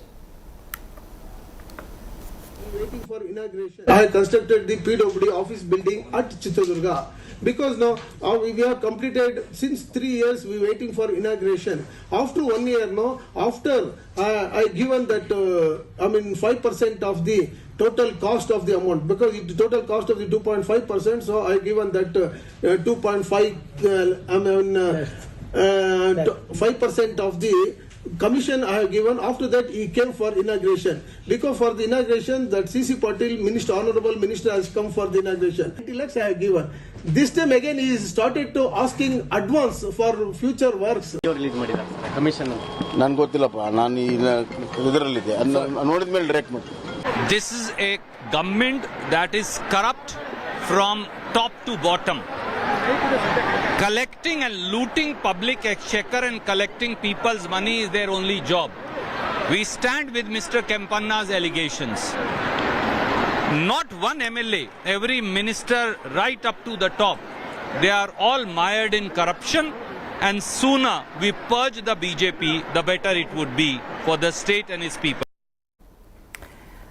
All right, Nagarjun joining us on the story. Nagarjun, take us through all the latest on these allegations. Since 1.5 years, it was the Contractor Association who are alleging that BJP ministers, MLAs are taking bribe 40% commission, but today they've released an evidence, an audio recording allegedly between Tipareti, who is a BJP MLA from Chitradurga, and one of the contractors, where both are talking about commission to be paid and bribe to be reached. And now new allegation is that the MLA is asking advance money even before the construction begins of projects. So he's saying only if a cut is given, only then the MLA comes for the puja or the function of the inauguration. Till then, the MLA is refusing. And previously, since 2019 to 2022, one contractor has come on record to the media saying he has paid 90 lakh bribe. Congress has got ammunition right now where evidence is coming from the Contractor Association camp with audio recording. The BJP right now is on a back foot and has sent their MLAs and ministers with much more agreement. All right, Nagajan, thanks so much for joining us with that. Now, the BJP versus Congress showdown in poll-bound Karnataka is gaining steam. Congress Priyanka Gandhi led the Nanayali convention in the poll-bound state today, which included her taking oath as the people's leader. In a mega outreach to women, the Grand Old Party has now announced a women-oriented scheme by vowing 2,000 rupees to every woman in a household if voted to power. Titled Gruha Lakshmi, the Congress claims it would benefit 1.5 crore housewives. This scheme, and in the wake of the Congress convention in Bengaluru, a war of words has erupted between the ruling BJP and Congress party. The BJP, in a direct counter to the Congress Women Outreach Program, published mega ads promoting women in politics as well as women empowerment schemes. The BJP launched a similar one, promising 2,000 rupees to all women every month under Gruha Shakti. ಆದರೆ ನನಗೇನು ಅಂದರೆ ಒಂದೇ ಒಂದು ಪ್ರಿಯಾಂಕಾ ಗಾಂಧಿ ಬರಲಿ, ಅವರು function ಮಾಡಲಿ, ನಮ್ಮದೇನು ತಕರಾರಿಲ್ಲ, ಚೆನ್ನಾಗಾಗಲಿ. ಆದರೆ ಅವ್ರ ಟೈಟಲ್ ನಾನು ನೋಡಿದೆ, ನಾನು ನಾಯಕಿ ಅಂತ. ನಾನು ನಾಯಕಿ ಏನು ಪ್ರಿಯಾಂಕಾ ಗಾಂಧಿ ಫೋಟೋ ಇಟ್ಟು ನಾನು ನಾಯಕಿ ಅಂತಂದರೆ, ನಾನು ನಾಯಕಿ ಅಂತಂದು ತಾನೇ ಸ್ವಯಂ ಭೂದಿಂದ ನಾನು ನಾಯಕಿ ಅಂತ ಹೇಳ್ಕೊಳ್ಳುವಂಥ ಒಂದು ಪರಿಸ್ಥಿತಿ ಅವ್ರಿಗೆ ಬಂದಿದೆ. ಮತ್ತು ಅವ್ರ ನಾಯಕಿ ಮಾಡೋ ಸಲುವಾಗಿ ನಮ್ಮ ಕರ್ನಾಟಕದ ಮಹಿಳೆಯರಂತೂ ತಯಾರಿಲ್ಲ, ಅದು ಭಾಳ ಸ್ಪಷ್ಟವಾಗಿದೆ. ಹೀಗಾಗಿ ಎಲ್ಲ ಸ್ತ್ರೀ ಶಕ್ತಿ ಮಹಿಳೆಯರು ಅವ್ರ ಪರವಾಗಿ ಇಲ್ಲದ ಕಾರಣದಿಂದ ತಾವೇ ಸ್ವಯಂ ಘೋಷಣೆಯನ್ನು ಮಾಡ್ತಾ ಇದ್ದಾರೆ, ನಾನು ನಾಯಕಿ ಅದು ನನಗೆ ಅರ್ಥನೇ ಆಗಲಿಲ್ಲ. Basavaraj Bommai is in panic. He's panic stricken, he's scared. Mr. Basavaraj Bommai, do not be scared or panic stricken. For Congress stands for welfare. Basavaraj Bommai ji and BJP are opposing 200 units of free electricity to people of Karnataka. Why? Basavaraj Bommai ji and BJP are opposing 2,000 rupees of direct cash transfer by Congress to head of every woman household. Why? Because they are anti-woman, they are anti-Karnataka, they are anti-poor, they are anti-youth, and it's time to throw them out of the citadel of power. Our Honorable Prime Minister Shri Narendra Modi ji has come out with the finest programs with regard to the empowerment of the women and enabling, facilitating a great future for women across our country and across all sections of society. Probably all of them are looking up to Honorable Prime Minister and Bharatiya Janata Party. He's always been empowering the women. Probably what Congress party is trying to do is only a drama. They don't have any concern. They have not come out with the right programs. And they have not delivered whenever they were in power. Now trying to make this kind of a pitch, it doesn't work out.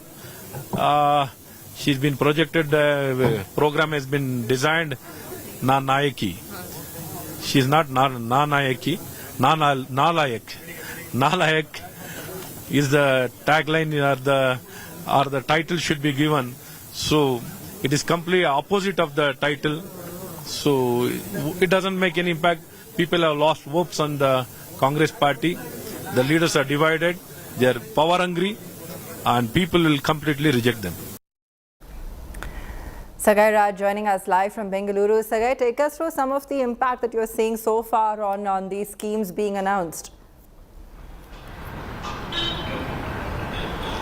So after announcing 200 units of electricity fee for the people of Karnataka, now the Congress have come out with an exclusive program for women where 2,000 rupees of every single woman head of an household will be getting this money every single month.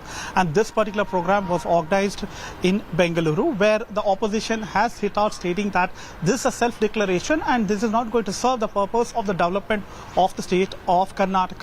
But Congress says that it is going to help the women and it is going to change the price rise in the country. They say that by giving this much of money, they can control the price rise, including the LPG as well as electricity and several other things, which is up to sky high across the country. And this particular scheme going to help a woman as well as the family members every single month by controlling these kind of financial issues within the family. So it's yet another poll promises which has been made by Karnataka Congress ahead of elections.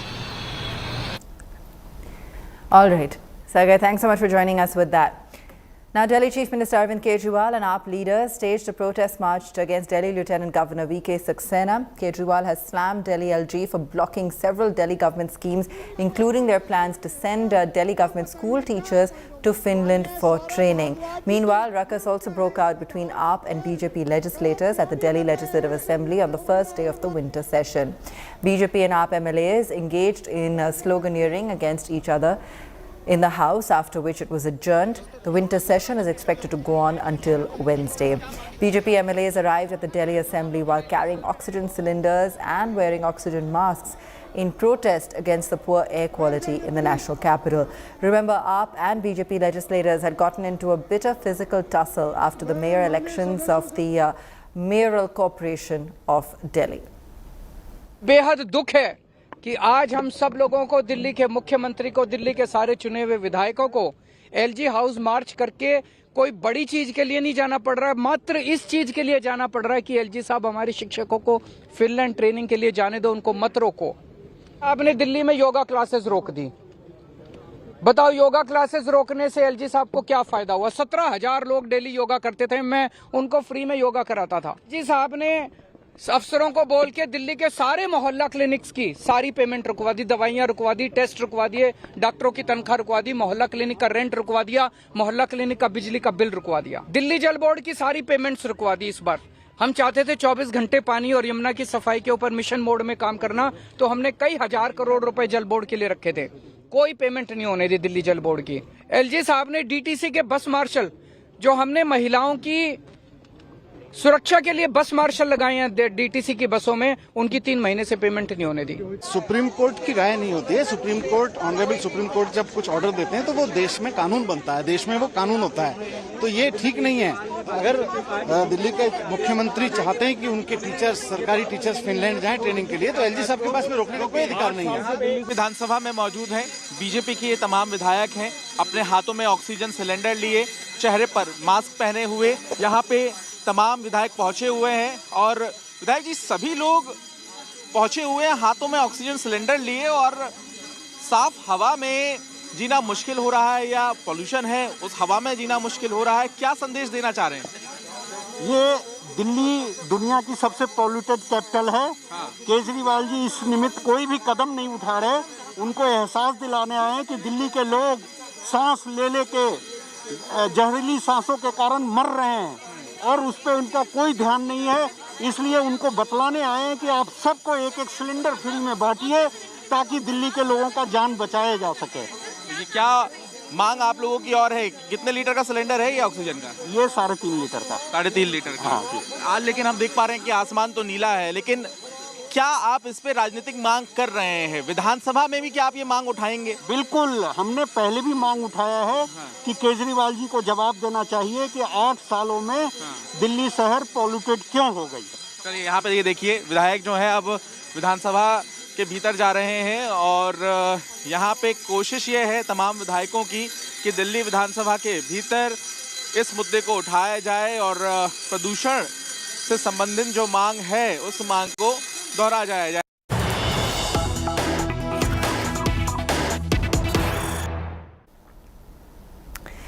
Breaking news coming in on your screen. Jacqueline leaving Delhi court after the case hearing. The Delhi court has issued a notice on the actor's application to travel to Dubai. Matter will be heard on the 25th of January now. That's the latest coming in on Jacqueline Fernandez post that court hearing. She's now leaving the court. As you can see, after the hearing, the Delhi court issuing a notice on the actor's application to travel to Dubai, and the matter will now be heard on the 25th of January. As Jacqueline Fernandez, remember, she was asked to come in for a court hearing now with regards to that extortion case, and the court now has to decide on her request to travel. The next hearing will be on the 25th. Those are visuals of Jacqueline leaving the court after her hearing.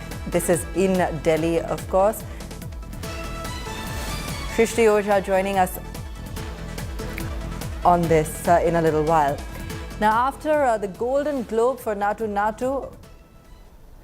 Another global laurel for Rajamouli's RRR, the film winning Best Foreign Language Film at the Critics' Choice Awards in Los Angeles.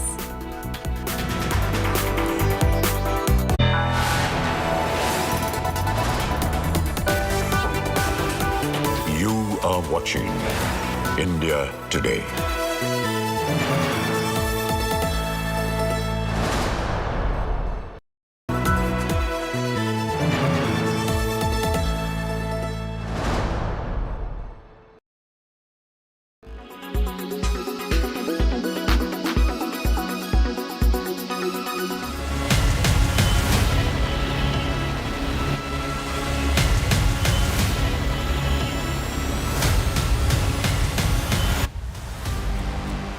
Just weeks ahead of Republic Day celebrations, the Delhi police have arrested 2 suspected terrorists in the national capital. 56-year-old Naushad and 29-year-old Jagjit Singh were arrested in northwest Delhi's Jahangirpuri under the Unlawful Activities Prevention Act. Delhi police recovered 3 pistols, 22 bullets and 2 hand grenades from the accused following 2 separate raids. After grilling the terror suspects, Delhi police recovered a chopped body of a man from the Bhalswa dairy area in Delhi. The body, which has a Trishul tattoo on a limb, was chopped into 8 to 9 pieces after the accused allegedly slit his throat. Phone records of the 2 accused showed that they had filmed the throat slitting and later chopped off the body, only to share the video with their Pakistani terror handler Sohail. The accused sent the gory video to prove that they are hardened enough and worthy of terror plots. Sohail, the Lashkar handler, was earlier linked to Red Fort attack case.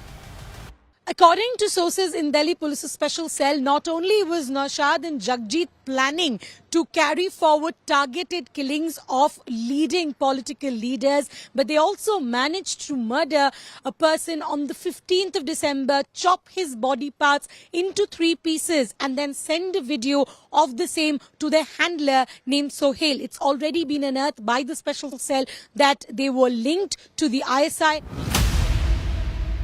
Jagjit Singh is suspected to have links with the Canada-based Khalistani terrorists and was reportedly tasked with increasing Khalistani terror activities in India.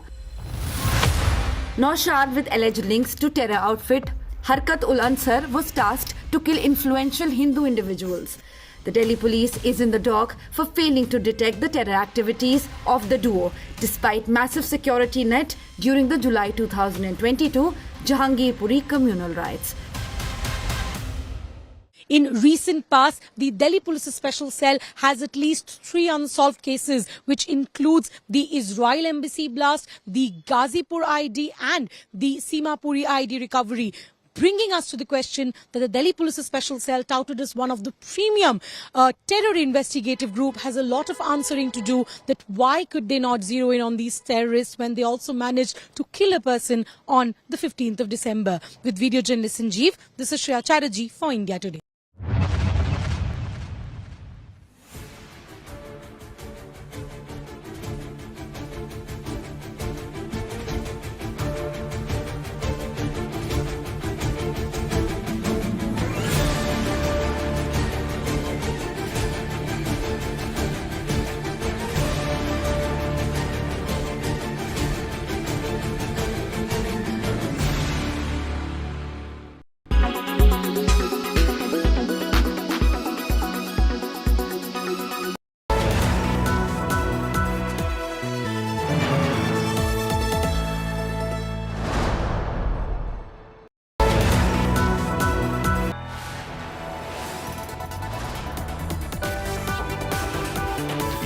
are watching India Today.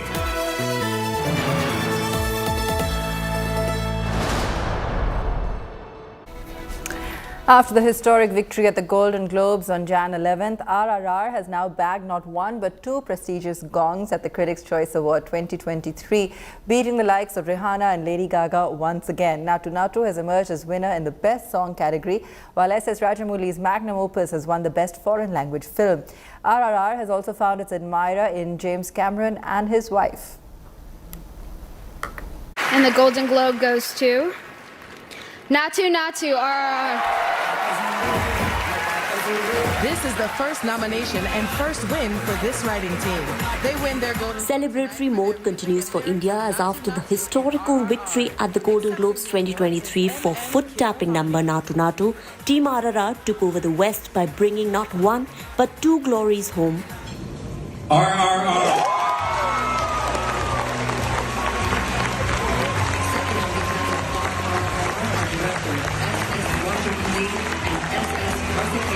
At the 29th Critics' Choice Award in Los Angeles.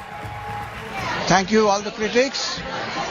On behalf of my choreographer, lyric writer, my singers, my programmers, and of course, my director. That's right, it was an evening to remember as filmmaker S.S. Rajamouli picked up awards for Best Song and Best Foreign Language Film despite stiff competition, and what's even more admirable is the fact that he ensured he thanked all the important women in his life and also chanted Mera Bharat Mahan during his acceptance speech. To all the women in my life, my mother, Rajanandani, she thought school education was overrated, and she encouraged me to read comics and storybooks, and she encouraged my creativity. My sister-in-law, Srivalli, who became like a mother to me, she always encourages me to be the best version of myself. My wife, Rama, she's a costume designer of my films, but more than that, she's the designer of my life. If she's not there, I'm not here today. To my daughters, they don't do anything, just their smile is enough to light my life up. Finally, to my motherland, India, Bharat, Mera Bharat Mahan, Jai Hind. Under the Best Song category, RRR's Natu Natu was competing with Lift Me Up from Black Panther Wakanda Forever, Hold My Hand from Top Gun Maverick, Carolina, Where the Crawdads Sing, Ciao Papa from Pinocchio, and New Body Rumba from White Noise. While under the Best Foreign Language Film category, RRR was up against All Quiet on the Western Front, Argentina 1985, Bardo Falls Chronicle of a Handful of Truths, Close, and Decision to Leave. After the win, visuals of S.S. Rajamouli and his son Kartikeya from the red carpet holding and celebrating prestigious gongs also made it to social media and, needless to say, went viral in no time. The filmmaker rocked a button-down sherwani kurta paired with beige trousers and a shawl for the award ceremony, while son Kartikeya was all suited up for the evening. What's more, RRR also found a new admirer, and it's none other than the legendary James Cameron. Earlier, filmmaker Rajamouli had his fanboy moment when he met director Steven Spielberg. Sharing these pictures, which also featured M.M. Keeravani, he captioned the post as, "I just met God." RRR is a fictional period drama based on the lives of two Telugu freedom fighters, Alluri Sitaramaraju and Komaramu Bhim. Brace yourself for Ram.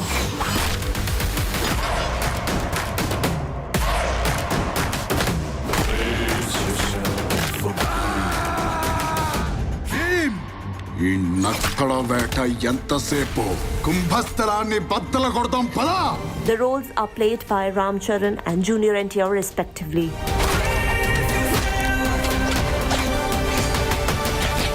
Entertainment Bureau, India Today.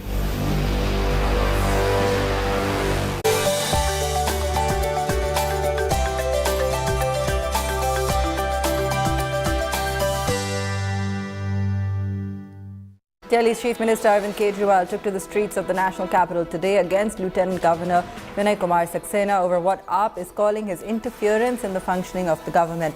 Now, the latest flashpoint is over sending Delhi teachers to Finland for training. BJP hold mega roadshow in Delhi today, led by Prime Minister Modi himself, marking the beginning of a two-day national executive meeting of the BJP. BJP's national president JP Nadda, along with union ministers including Home Minister Amit Shah, chief ministers of BJP-ruled states and other senior party leaders will participate in the event. In a move to woo voters in Karnataka, Congress leader Priyanka Vadra addressed a convention in Bengaluru where she promised to give 2,000 rupees a month to a housewife in every household if voted to power in the state.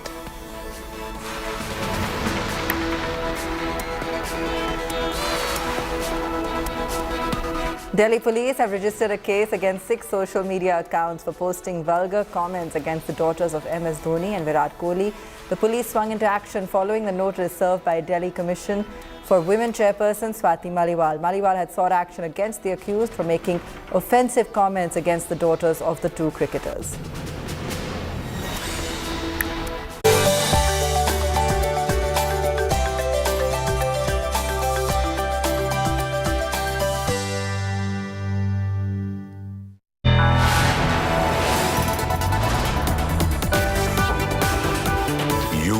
Watching India Today.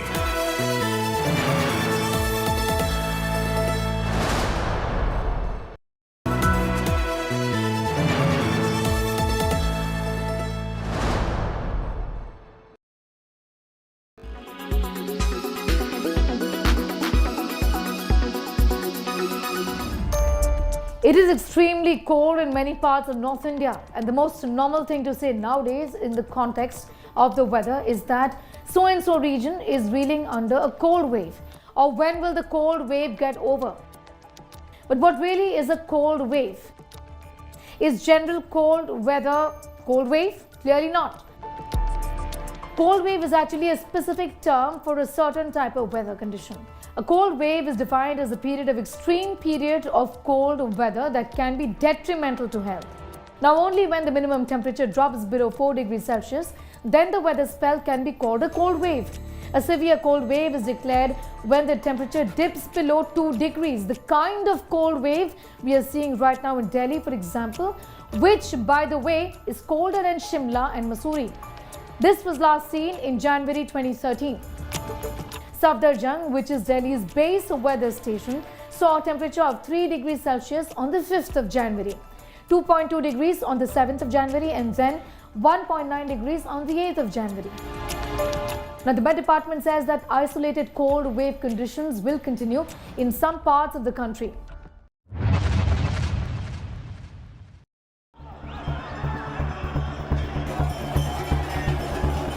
Fermin is a week-long festival celebrated in Pamplona of Spain.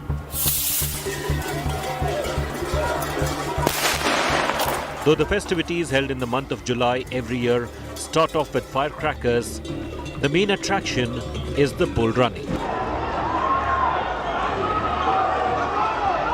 It has a deep-seated history of baptism and martyrdom attached to it. Fermin was the son of a Roman senatorial rank in Pamplona in the 3rd century. He was converted to Christianity at the spot now known as the small well of Saint Sernin. Fermin was ordained a priest in Toulon and returned to Pamplona as its first bishop. He was later dragged to death with angry bulls running after him through the streets, and that made him a martyr in the Catholic Church and gave rise to this festival. But it was Ernest Hemingway who made it famous. The central plot of his 1926 novel, The Sun Also Rises, revolves around the Fermin festival. It made the festival grow beyond Spain. Hemingway himself remained a loyal follower of the festival all his life.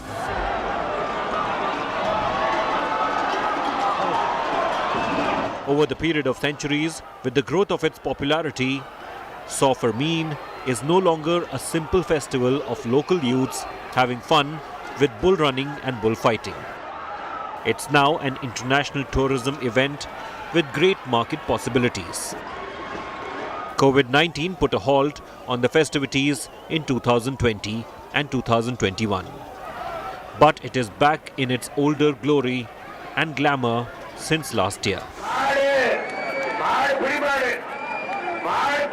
Jallikattu of Tamil Nadu is often compared to this Spanish festival.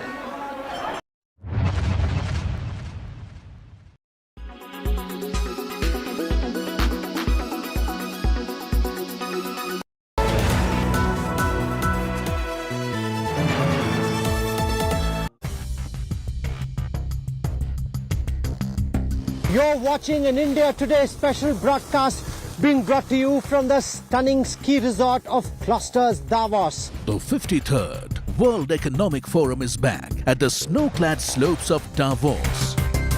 The smartest minds gather to debate the world's biggest challenges: energy crisis, industry headwinds, geopolitical risks, social vulnerabilities. India Today and Business Today are at ground zero to bring you all the action.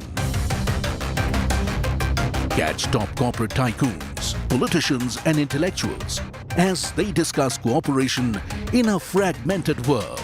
Watch the Davos brainstorm only on India Today and Business Today TV.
Modi's 2024 war chariot begins rolling. Clearly, 2024 will be Modi versus all.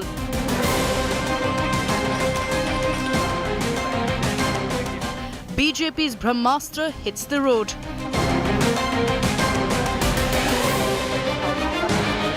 Modi shifts battle into top gear. The first big fight this year is Karnataka.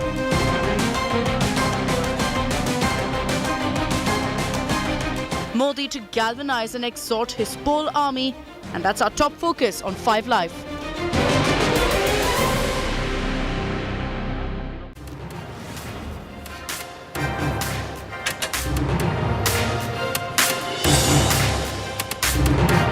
If there's one day that signals the beginning of the road to 2024 for the BJP, it is this day. And I'm going to tell you why here on 5 Live. The Prime Minister is at the BJP office, is expected to speak shortly.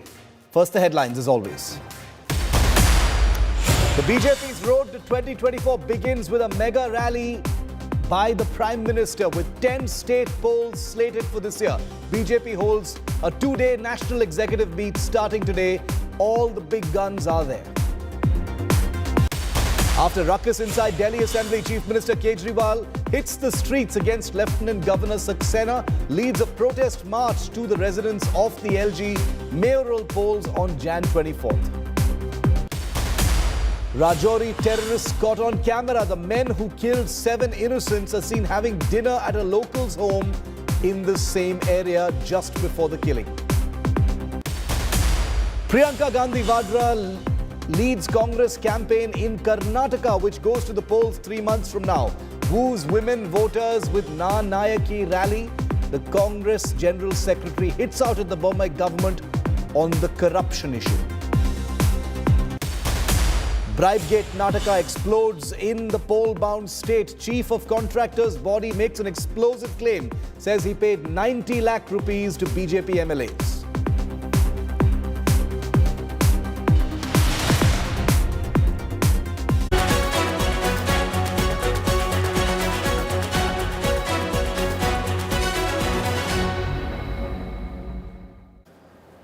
It's always election season for the Modi machine and the BJP. But if there were a day to signal that the war has officially begun for 2024 and the 10 big state elections this year in 2023, this was the day. Take a look at the images that have defined the last few hours. A two-day national executive of the BJP kicked off today, and the centerpiece of today's activities was a brief roadshow by the Prime Minister. Large crowds in the national capital, roads cut off as the Prime Minister waved and smiled as he arrived at the BJP's headquarters. It's election season looming, viewer. Remember, this year alone, 10 states will go to the elections, starting with Karnataka 3 months from now. The BJP is getting into battle mode, and their general, Prime Minister Modi, has hit the streets to get the party into war mode. The party is holding a two-day national executive meet in the capital. The meeting is being headed by BJP chief JP Nadda at the party's headquarters that you see in these images. The main aim of the meeting is to set the agenda and provide direction and clarity for BJP Karyakartas, chief ministers and all members for the upcoming 2023 assembly elections and the 2024 Lok Sabha election. There is a possibility of agreeing to extend the tenure of JP Nadda as president of the BJP's national executive meeting in Delhi, as his term ends on January the 20th. Meanwhile, Prime Minister Modi, as you can see in these pictures, held a roadshow from Delhi's Patel Chowk to Jai Singh Road. This is the first day, and this is the big signal. Delhi streets have been painted in a saffron hue, song, dance and cultural fervour to welcome the Prime Minister and mark what the BJP considers a very auspicious and important day for the party. Well, meanwhile, attacking the Prime Minister's roadshow, the Congress called it a joke and said that the Prime Minister is rattled by Rahul Gandhi's Bharat Jodo Yatra's success.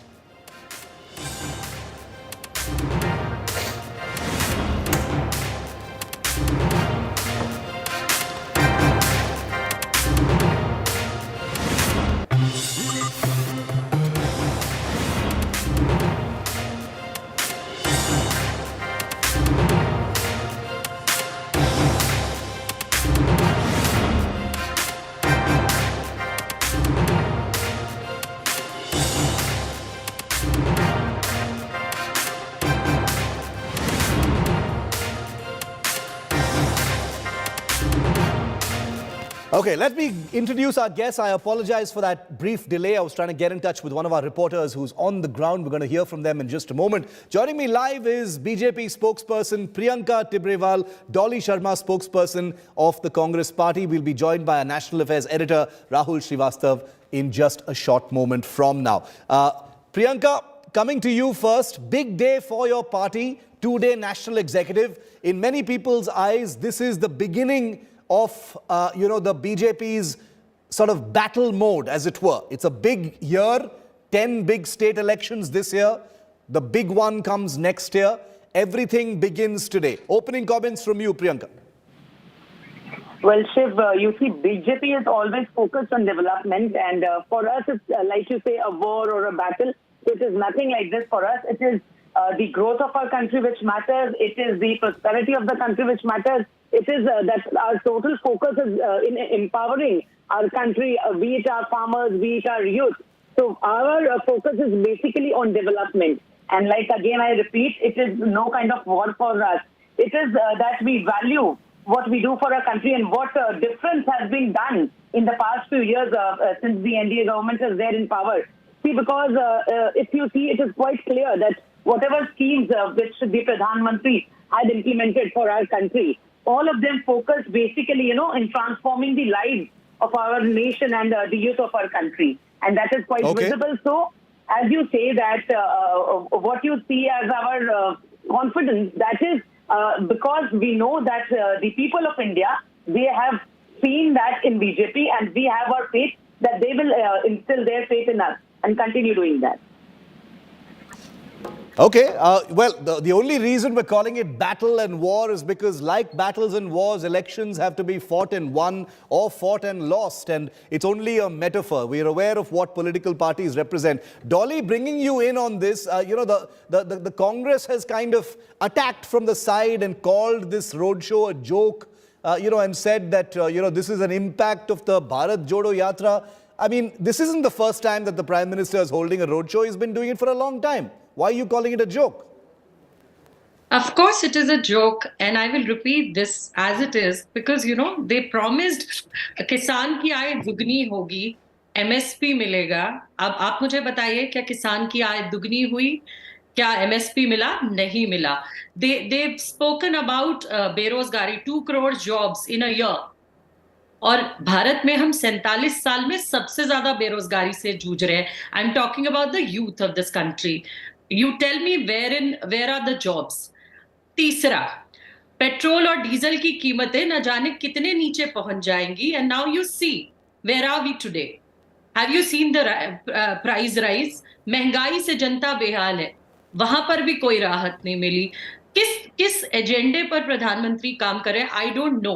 Why he is holding on these road shows? I don't know. And I think nobody in the country knows, because when they say sabka saath, sabka vikas, the things that I've told you is only sabka vinash. So I don't know what they are talking about. Ultimately, the people of this country are in no benefit position.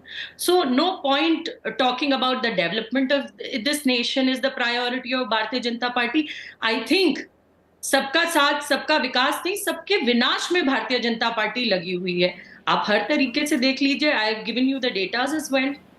Okay, and all of those issues are being raised by Rahul Gandhi during his Bharat Jodo Yatra as well, but it's still unclear why you're calling the roadshow and the national executive a joke. I'll bring in Rahul Srivastav also in on this.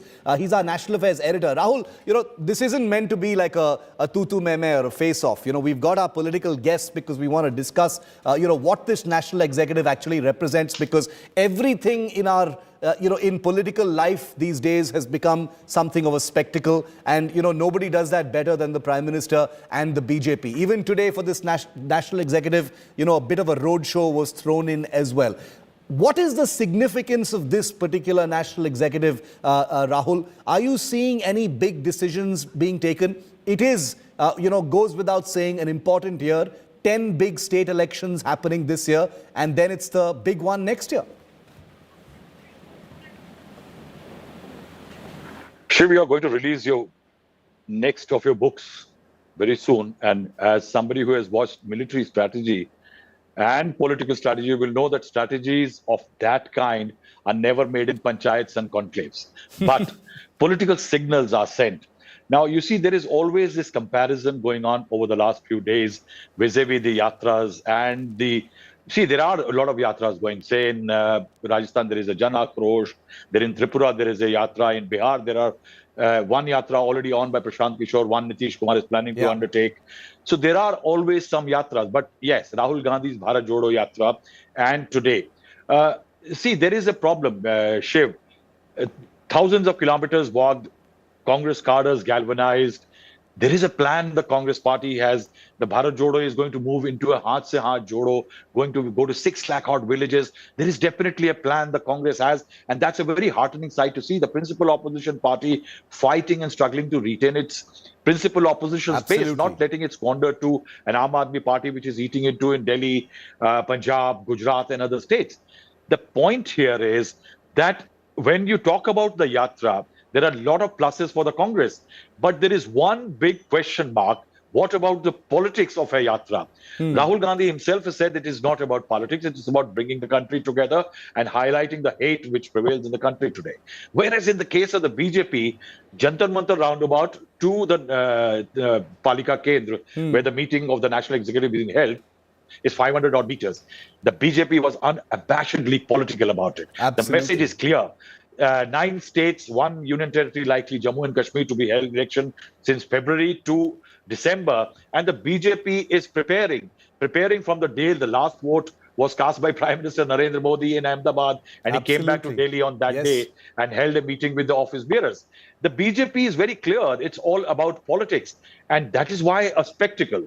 So you may have in Jalandhar today Rahul Gandhi, in Punjab displaying the Congress's political intent, perhaps showcasing Rahul Gandhi, reviving the Congress's chances, representing the Congress's first family to the public. But the fact is that here is the BJP led by Prime Minister, who has put the entire galaxy of BJP's ruling cadre, chief ministers of states and others, that this is what we have, and this is what we are going to defend, and we are going to try to win more. Politically, much more aggressive. What this meeting is about, Shiv, I think it's about messaging. Prime Minister Narendra Modi's end of the conclave message is going to be very critical, which way the BJP is heading in terms of the broad messaging.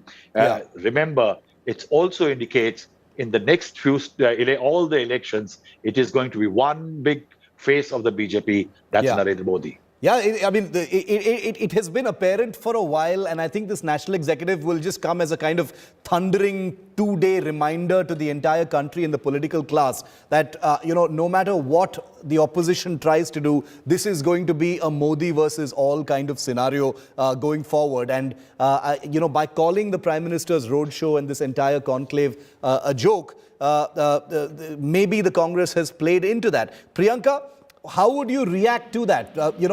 Obviously, look, there are two very, very high-profile things. The Prime Minister, anything he does is high-profile. Rahul Gandhi's Bharat Jodo Yatra, admit it or not, is high-profile. Everyone's watching it. The Congress says that the Prime Minister choosing to hold a roadshow for his national executive is Rahul ka impact, is what they're saying. They're calling it a joke, and they're saying it's Rahul ka impact. Because Rahul Gandhi is on this yatra, that's why all this event management by the BJP, according to the Congress. Respond to that, Priyanka. BJP doesn't need at all to do any kind of competition with Rahul Gandhi. Leave apart that, I was just hearing that the spokesperson from Congress, she was saying that what has been done in the country, look at this, look at that. Now, my simple question is, today Rahul Gandhi is comfortably roaming all over India. The reason is that in the 7 decades, what they didn't do, BJP has done in the 10 years. See, there wasn't electricity in the villages. And that is what BJP has done, powering India's growth. And we have targeted, our mission is to provide electricity to 18,000 villages. But what happened in the 7 decades of independence? Even then, what did the Congress do then? But she will not talk about this at all, and I know that. Now, ma'am was also saying something about inflation, so let me also inform her about the But let's GDP. not dilute the conversation too much, because we have separate debates on all of the issues that have been raised. I want to keep it focused on Rahul and Prime Minister. So as I told you, Rahul Gandhi, whatever he's saying all around in India is all thanks to BJP, because whatever he is saying is all been done in the last 10 years. And nothing was done by the Congress. That is why he's happily roaming around. Again, as I told you, good for Rahul Gandhi that he is now saying that, people should take him seriously because he's become serious. I don't think that you need to tell this to people. This message has to go to the people on its own. People should realize how serious you are in politics. That needn't be told. Dolly, the BJP is turning it around and saying that Rahul Gandhi's yatra is BJP impact because, the BJP has destroyed his image. They've called him Pappu. They've called him all kinds of things. And this yatra is basically a rejuvenation and a repairing of that image, which is totally fine politically speaking. But that's what the BJP is saying. Respond to that, then I'll get Rahul in on those perceptions.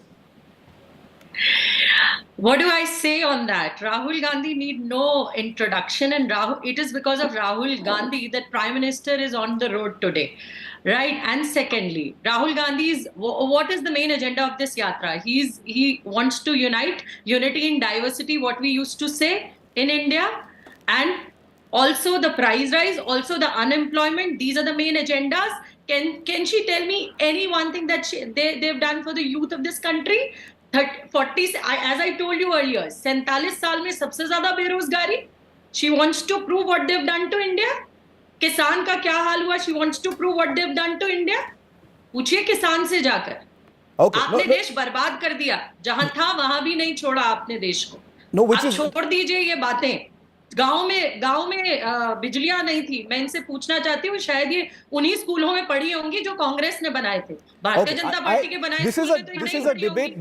This is a discussion about This is what I perception. want to say. No, this is what I want take to it. say. It's Rahul Gandhi is working on Yeah. this country to unite this country. He is doing this yatra. He's covered more than thousands and thousands, more than 3,000 kilometers he's covered. What she's talking about nonsense. Now Prime Minister come on the roads. Please see Himachal. Bharatiya Janata party, One at a time. Madam, he's completed his schooling from the Doon School, which is in Dehradun. Please get into it. Please get into it. Stayed in and around an Please don't lie on national television. Okay. Do not lie. I have a data. Who would know? The entire data. Who would know I'm about having India when you are surrounded by ministers, where the they're Prime going for Minister their of our country has always been on road with the people, among the people.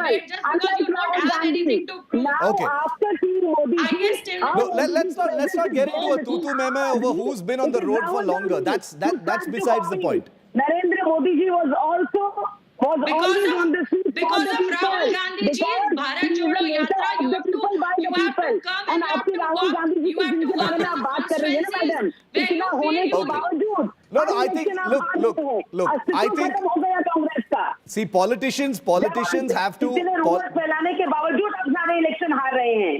I am not going to sit here and fault politicians for overplaying or underplaying the impact of whatever their actions are concerned. They are totally entitled to that. It's very much part of the entire political messaging process. But I'm very curious, Rahul, you've got ins with all of the political entities in this country. I'm actually very curious right now because you've got a situation where Rahul Gandhi's yatra has happened. Thousands of kilometers he's definitely walked. In most people's perceptions that this is political. You can say things like it's not about elections, etc. But why not? Why shouldn't it be political? That's fine. I'm curious to know, how does the BJP view the yatra? Because on the face of it they're dismissive and they jeer at it, which is on the face of it. Politically on the inside, how do they see it, Rahul? Shiv, there are multiple layers to the reaction of the BJP. One, honestly, I know that the BJP is recalibrating after the Yatra. There are a lot of efforts on after the Yatra success. The BJP is working up at district level exercises in terms of tying up at the loose ends, creating newer structures. The BJP is also looking at weaker constituencies afresh, where Congress is a rival and others like Trinamool and others. But Shiv, the idea that walking is because Rahul Gandhi has walked. If you recall, there was a walk which Narendra Modi took after casting his vote till the polling station and back from the polling station, which everybody objected. That time they didn't say it is inspired by Rahul Gandhi. So walks do have a political messaging. The second element is, how is the BJP overall reacting to it? See, if the BJP and Narendra Modi are afraid of Rahul Gandhi's yatra and the Congress is so confident, then I think there should have been a yatra in Gujarat and the Congress could have won the state. And if it was so good for the Congress, then there should have been no hyper-local election in Himachal and the top brass staying away, only Priyanka Gandhi making an appearance there in the campaign, because the Congress would have been much more comfortable. The fact is, at one level, the BJP will like to have a transnational, a pan-national Congress narrative in which it is BJP versus the Congress party, in which it is Rahul Gandhi versus Narendra Modi, because that's where the advantage lies for the BJP. Wherever there has been a Congress versus BJP, the BJP has done much better in the past in 2014 compared to West Bengal, Mamata Banerjee, BJD in Odisha, TRS in Telangana. So if Rahul Gandhi successfully manages to create a pan-national narrative in which it is Congress versus BJP and rest are asked to fall behind, one, a buoyant Congress means less chances of a opposition unity. That is good for the BJP. And a pan-national Congress narrative means BJP versus Congress, and the BJP thinks that's better for it. So there lies a message if the Yatra is more successful, the BJP somewhere will be more relieved. Very interesting, comment there from Rahul, and definitely political food for thought. The success of the Yatra may actually be something that the BJP will be counting on. Is not something I had wrapped my head around so far, but very interesting. I'm going to be thinking about that. Thank you to all of you. I'm guessing we're going to have many more of these conversations because there are days left on the Yatra, and we're definitely going to see more events on the BJP side as well. Thank you very much for joining me here on discussion number 1. Coming up after this break, from Delhi, we fly straight to Bengaluru, where Priyanka Gandhi Vadra has just led a campaign in the poll-bound state of Karnataka. She has wooed women, that's always been her calling card, with the rallying cry, Na Nayaki, I am a leader, I am a hero. The Congress General Secretary has also used this platform to take a big corruption swipe at the Bombay government. That's next.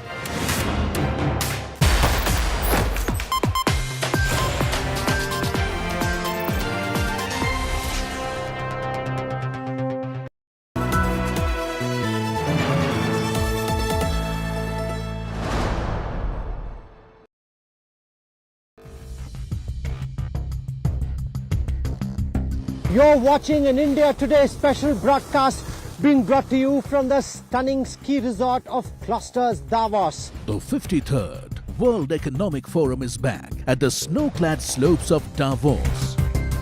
The smartest minds gather to debate the world's biggest challenges: energy crisis, industry headwinds, geopolitical risks, social vulnerabilities. India Today and Business Today are at ground zero to bring you all the action.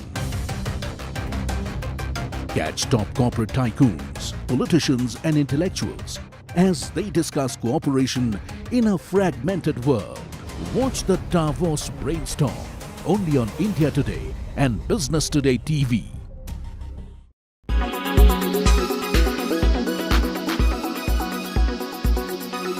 Virat Kohli, is he closing in on the Virat Kohli that we got so used to seeing a few years ago? A Virat Kohli that could win matches single-handedly, a Virat Kohli that would get 100 every third or fourth match.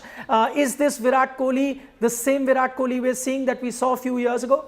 Well, why not, Nikhil? In fact, a majority of this phase where Virat didn't get a single 100 since the start of 2020, he didn't play too many ODIs. He took, during all that time, he took breaks. India didn't play too many ODIs also because for reasons very obvious, because India had to play 2 T20 World Cups back to back. So Virat did. So I think ODI cricket is one format that suits Virat Kohli a lot. And the 100 that he got against Afghanistan, it had monkey off his back. And thereafter, although tougher tests await Virat Kohli because you have Australia, the team that will be coming here in India for that Border Gavaskar Trophy, where India will play 4 tests against them. Then you have the ODI World Cup. Now remember, the ODI World Cup is to be played here in India, and who better than Virat would be aware of the conditions here, because he's got 21 hundreds at home, most that any player has scored at home.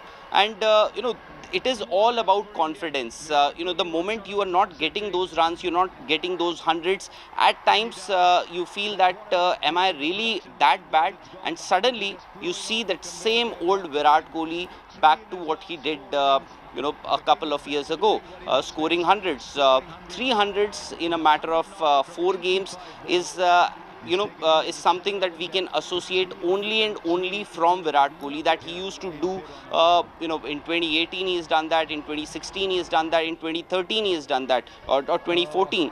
So, start of the year and ODI World Cup, I think it augurs really, really well for the Indian team with Virat in this kind of a form.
Jallikattu is a centuries-old sport practiced among the Tamils.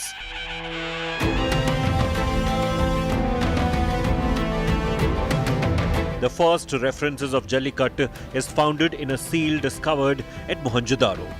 It's dated between 2500 BC and 1800 BC. Back then it was called Erutharuval, meaning embracing the bull. Mention of Jallikattu is also found in Sangam age Tamil epics, Silapadikaram. This in particular added sacred meaning to this custom of bull taming sport.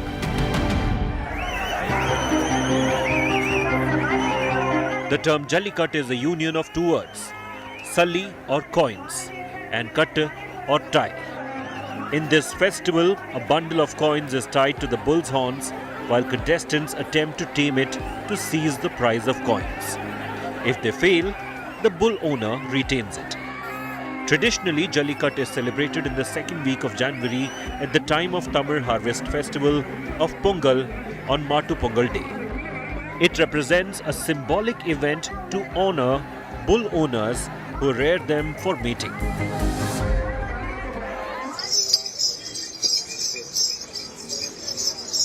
Over the centuries, it has become a traditional way for the agricultural community to preserve their pure-breed native bulls, which are otherwise used only for meat or ploughing the fields. Kangayam, Puligulam, Umbalacheri, Bargur and Malai Mad are among some of the native cattle breeds reared specially for Jallikattu in Tamil Nadu. Not the whole of Tamil Nadu engages in this practice. It is revered across the Madurai, Tiruchirappalli, Theni, Pudukkottai and Dindigul districts of Tamil Nadu, and these are known as the Jallikattu belt.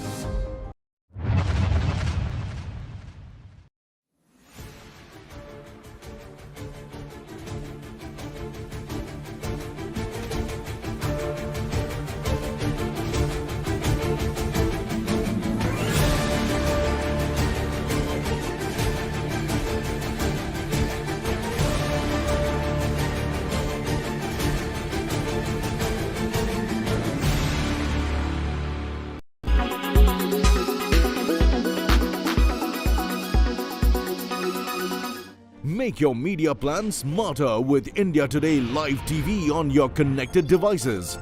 Amplify your brand with 100 million smart internet viewers. To advertise, mail us at sales@aajtak.com.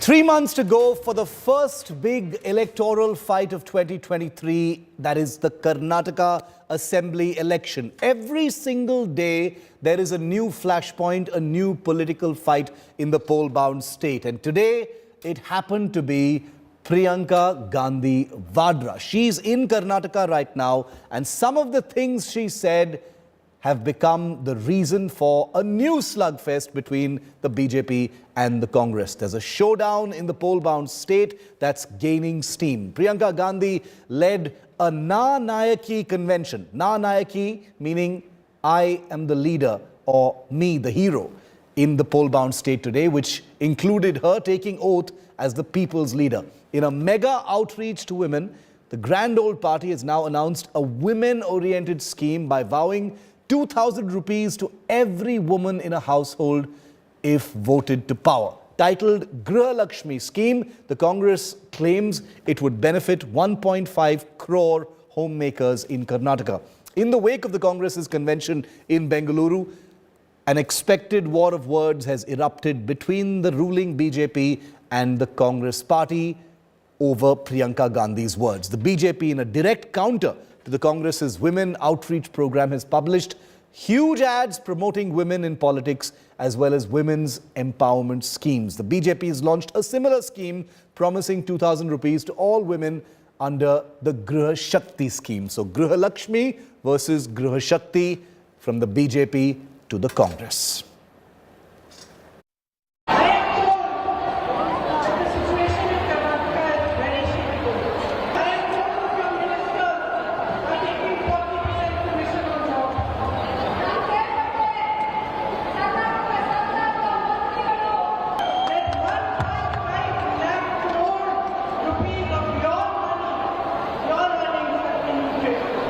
ಆದರೆ ನನಗೇನು ಅಂದರೆ ಒಂದೇ ಒಂದು ಪ್ರಿಯಾಂಕಾ ಗಾಂಧಿ ಬರಲಿ, ಅವರು function ಮಾಡಲಿ, ನಮ್ಮದೇನು ತಕರಾರಿಲ್ಲ, ಚೆನ್ನಾಗಾಗಲಿ. ಆದರೆ ಅವ್ರ ಟೈಟಲ್ ನಾನು ನೋಡಿದೆ, ನಾನು ನಾಯಕಿ ಅಂತ. ನಾನು ನಾಯಕಿ ಏನು ನಮ್ಮ ಪ್ರಿಯಾಂಕಾ ಗಾಂಧಿ ಫೋಟೋ ಇಟ್ಟು ನಾನು ನಾಯಕಿ ಅಂತಂದರೆ, ನಾನು ನಾಯಕಿ ಅಂತಂದು ತಾನೇ ಸ್ವಯಂ ಭೂದಿಂದ ನಾನು ನಾಯಕಿ ಅಂತ ಹೇಳ್ಕೊಳ್ಳುವಂಥ ಒಂದು ಪರಿಸ್ಥಿತಿ ಅವ್ರಿಗೆ ಬಂದಿದೆ. ಮತ್ತು ಅವ್ರ ನಾಯಕಿ ಮಾಡೋ ಸಲುವಾಗಿ ನಮ್ಮ ಕರ್ನಾಟಕದ ಮಹಿಳೆಯರಂತೂ ತಯಾರಿಲ್ಲ, ಅದು ಭಾಳ ಸ್ಪಷ್ಟವಾಗಿದೆ. ಹೀಗಾಗಿ ಎಲ್ಲ ಸ್ತ್ರೀ ಶಕ್ತಿ ಮಹಿಳೆಯರು ಅವ್ರ ಪರವಾಗಿ ಇಲ್ಲದ ಕಾರಣದಿಂದ ತಾವೇ ಸ್ವಯಂ ಘೋಷಣೆಯನ್ನು ಮಾಡ್ತಾಯಿದ್ದಾರೆ, ನಾನು ನಾಯಕಿ ಅದು ನನಗೆ ಅರ್ಥನೇ ಆಗಲಿಲ್ಲ. Our Honorable Prime Minister Shri Narendra Modi ji has come out with the finest programs with regard to the empowerment of the women and enabling, facilitating a great future for women across our country and across all sections of society. Probably all of them are looking up to Honorable Prime Minister, and Bharatiya Janata Party has always been empowering the women. Probably what Congress Party is trying to do is only a drama. They don't have any concern, they have not come out with the right programs, and they have not delivered whenever they were in power. Now trying to make this kind of a pitch, it doesn't work out. She's been projected, program has been designed, Na Nayaki. She's not Na Nayaki, Nalayak. Nalayak is the tagline or the title should be given. So it is completely opposite of the title. So it doesn't make any impact. People have lost hopes on the Congress Party. The leaders are divided. They are power hungry, and people will completely reject them. Basavaraj Bommai is in panic. He's panic stricken. He's scared. Mr. Basavaraj Bommai, do not be scared or panic stricken. For Congress stands for welfare. Basavaraj Bommai ji and BJP are opposing 200 units of free electricity to people of Karnataka. Why? Basavaraj Bommai ji and BJP are opposing 2,000 rupees of direct cash transfer by Congress to head of every woman household. Why? Because they are anti-woman, they are anti-Karnataka, they are anti-poor, they are anti-youth, and it's time to throw them out of the citadel of power.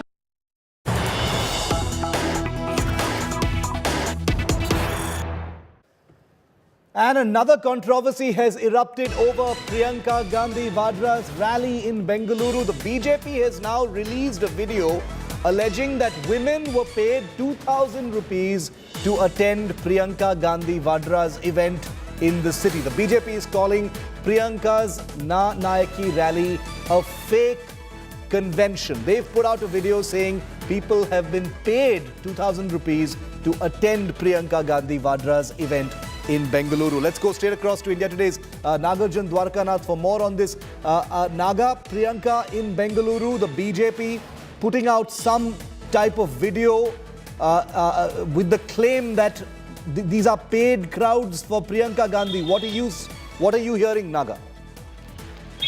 Well, we are yet to verify the video. It is seen in the video that a man is paying a woman and he's picking the notes from his pocket, the money from the pocket, and giving out. We are yet to authenticate if it's true or not. We have contacted the Congress leaders, but they're yet to reach out. But from a verified handle, the BJP Karnataka has directly alleged that people were brought in to Palace Ground to attend the Priyanka Gandhi event with money. They were lured and they were paid with money, and that's why there were people there. Otherwise, like Ashwath mentioned, they have termed this convention as Nalaya convention and not Na Nayaki as convention. War of words. Clearly, both national parties want to take a front foot and smash balls for sixes before the elections. This is the second such promise that Priyanka Gandhi has made, or the Karnataka Congress has made. 2,000 rupees for every women head in the family. per month for every household in Karnataka. That's the big promise that they have made. And representation check was signed by DK Shivkumar and Siddaramaiah. Earlier, it was 200 units of power.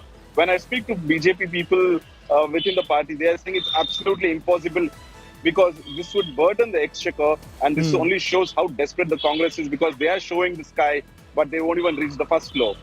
Okay, Naga, thanks very much for that. So the BJP launching an attack on the Congress party, Naga breaking that story saying that these are paid crowds. But I don't want to go into the issue of paid crowds or not. There is no way for any of us sitting here to verify until we have a reporter on the ground, and I promise we will do that. But the point is the Na Nayaki phrase, which is a bit of a war cry by Priyanka Gandhi Vadra, that has become a catchphrase today, something that the ruling BJP has latched onto and said it's not Na Nayaki, it's Na Layak, and that you can't just put a picture of Priyanka Gandhi on a scheme and claim that it is going to fly. I'll start with you, Dolly. Priyanka Gandhi Vadra, becoming the subject of a crossfire is not surprising, but that phrase, that catchphrase has been taken up by the BJP for this attack. Your first comments on that.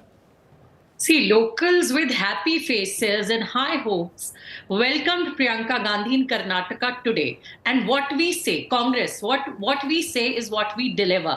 The recent example is the OPS scheme in Himachal, what we promised. That was one of the main guarantees that we promised to the people of Himachal Pradesh, and we delivered it in the first cabinet itself. The Chief Minister of Himachal Pradesh signed it and delivered it to the people of Himachal Pradesh. Same, we are coming in Karnataka with the schemes we are coming up in Karnataka with. We will definitely be delivering them as well. Here, the Karnataka BJP is, I think, exposed because the 40% scheme, the 40% commission on everything that the Chief Minister of Karnataka takes is, something they're shaking off. Because कुर्सी हिल रही है तो commission हिल रहा है कर्नाटका के CM का, because the way people have welcomed Priyanka Gandhi in Karnataka is seen. You can see the rally. The huge crowd welcoming Priyanka Gandhi is obvious. It's there. You can see everybody, how people are welcoming Priyanka Gandhi in Karnataka, and Congress is whatever we say, we deliver. So Priyanka Tibrewal, how are you seeing Priyanka Gandhi's... Priyanka Tibrewal, how are you seeing Priyanka Gandhi Vadra in Karnataka? She says Na Nayaki.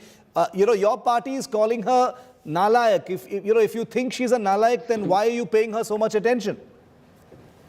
No, it is not about attention and the crowd which you are seeing right now. So anybody would go for 2,000 rupees, and that is the welcome which she is getting after paying 2,000 rupees to the crowd which is present there.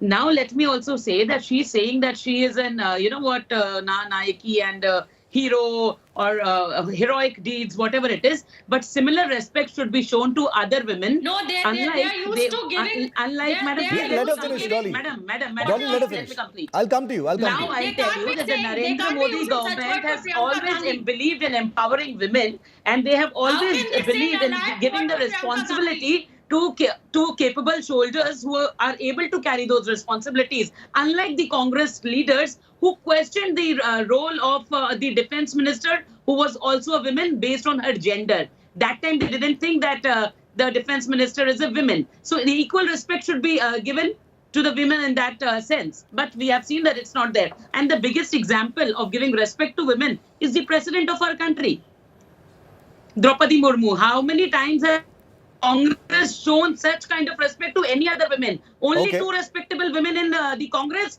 are Mrs. Sonia Gandhi and Ms. Priyanka Gandhi. There is no third woman to whom they show any kind of respect. Dolly, quick response and I'll bring in Rahul.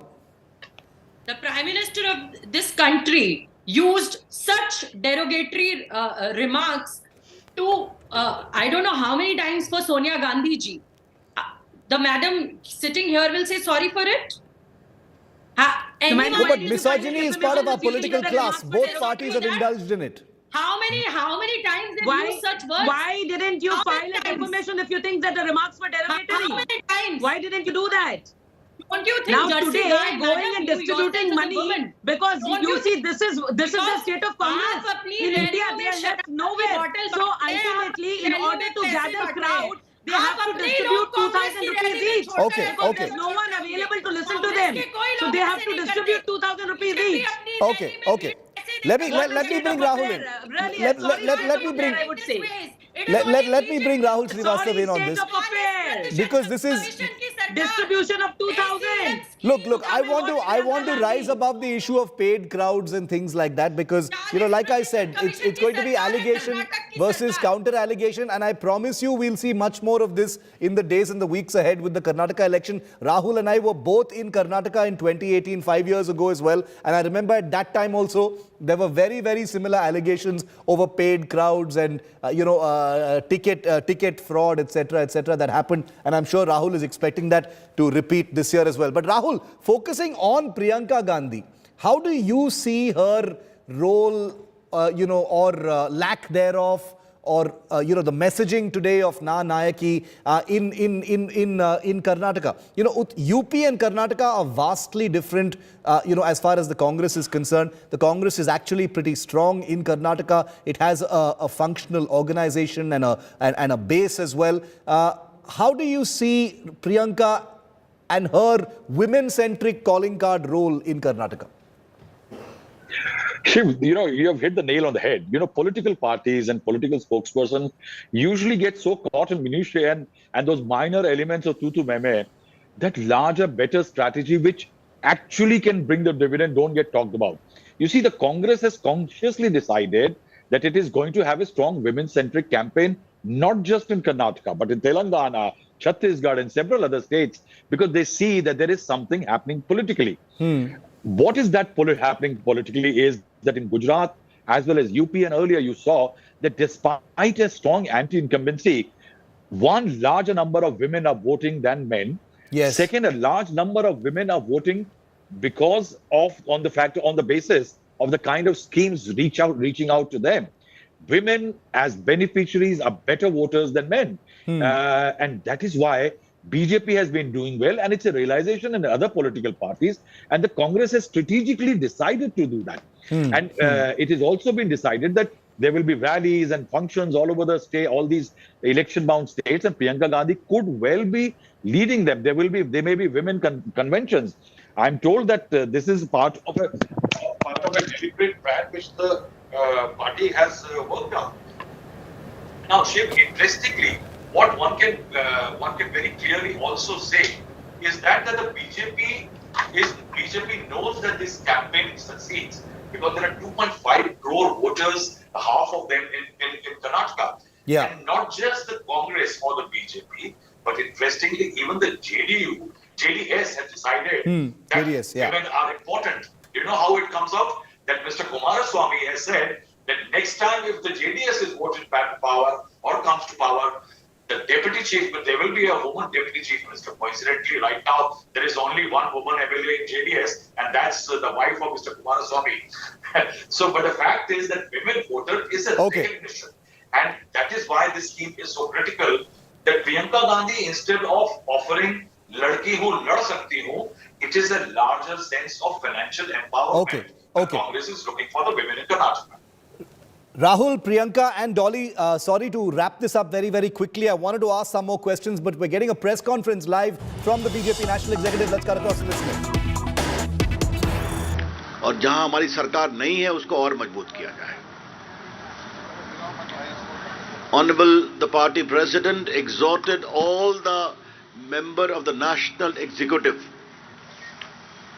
to be ready with full commitment to ensure that the BJP wins all the 9 assembly polls scheduled for 2023 as a prelude to 2024 Lok Sabha elections. We have not to lose any state. ये उन्होंने बहुत साफ कहा. और स्वाभाविक है, राष्ट्रीय कार्यकारिणी पार्लियामेंट्री बोर्ड के बाद सबसे बड़ी बॉडी है पार्टी. पूरे देश के प्रमुख नेता बैठते हैं, तो ये उनका स्पष्ट संदेश था.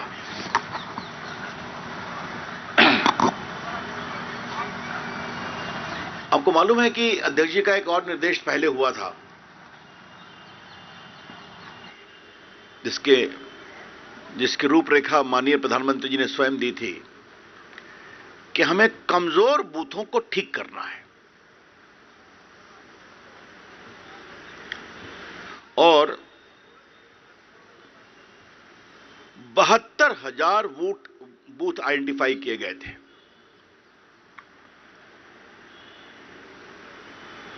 लोकसभा में 100 बूथ देना था, विधानसभा में 25 बूथ देना था। जैसे मैं पटना साहब का एमपी हूं तो कहा कि आप कोऑर्डिनेट करके 100 बूथ देखिए कहां कमजोर है। तो ऐसे बूथ 72,000 बूथ चिन्हित किए गए, 72,000 बूथ। और अध्यक्ष जी ने बड़े सुकून से कहा कि 1,30,000 बूथ पर हम लोग पहुंचे, जिनको मजबूत करने का फैसला हुआ। BJP being a cadre-based party and also with extensive involvement of workers, the PM had given a mandate that we must identify weak booths, 100 in each Lok Sabha, and strengthen it by extraordinary outreach at the booth level.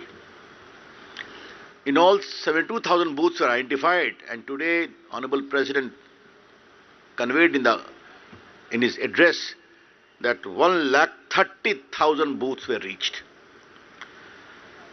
तो ये दो महत्वपूर्ण बात थी, मुझे लगा कि मुझे आपको बताना चाहिए। अध्यक्ष जी ने कहा दयानंद सरस्वती के 200 वर्ष पूरे हो जा रहे हैं। 13 फरवरी को कार्यक्रम है, बड़ा कार्यक्रम, और ये कार्यक्रम बड़े स्तर पर बनाया जाएगा। सरकार का भी सहयोग रहेगा, प्रोत्साहन रहेगा। संभवतः प्रधानमंत्री भी जाएंगे इसमें। उन्होंने दयानंद सरस्वती के 2-3 उपदेशों को याद दिलाया, जिसका सबसे प्रमुख था अंतिम स्तर पर खड़े व्यक्ति की चिंता होनी चाहिए। The last mile marginalized man, individual must be addressed, his concerns must be addressed. और इसी क्रम में उन्होंने बताया कि किस तरह से प्रधानमंत्री नरेंद्र मोदी की अगुवाई में अंतिम पंक्ति में बैठे हुए व्यक्ति की बड़ी चिंता की गई है, चाहे वो गरीब कल्याण योजना हो, भोजन योजना हो, डीबीटी हो, अन्य सुरक्षा के हो। तो किस तरह से अंतिम छोर पर खड़ा हुआ व्यक्ति एम्पावर हुआ है, उन्होंने उसकी विस्तार से चर्चा की।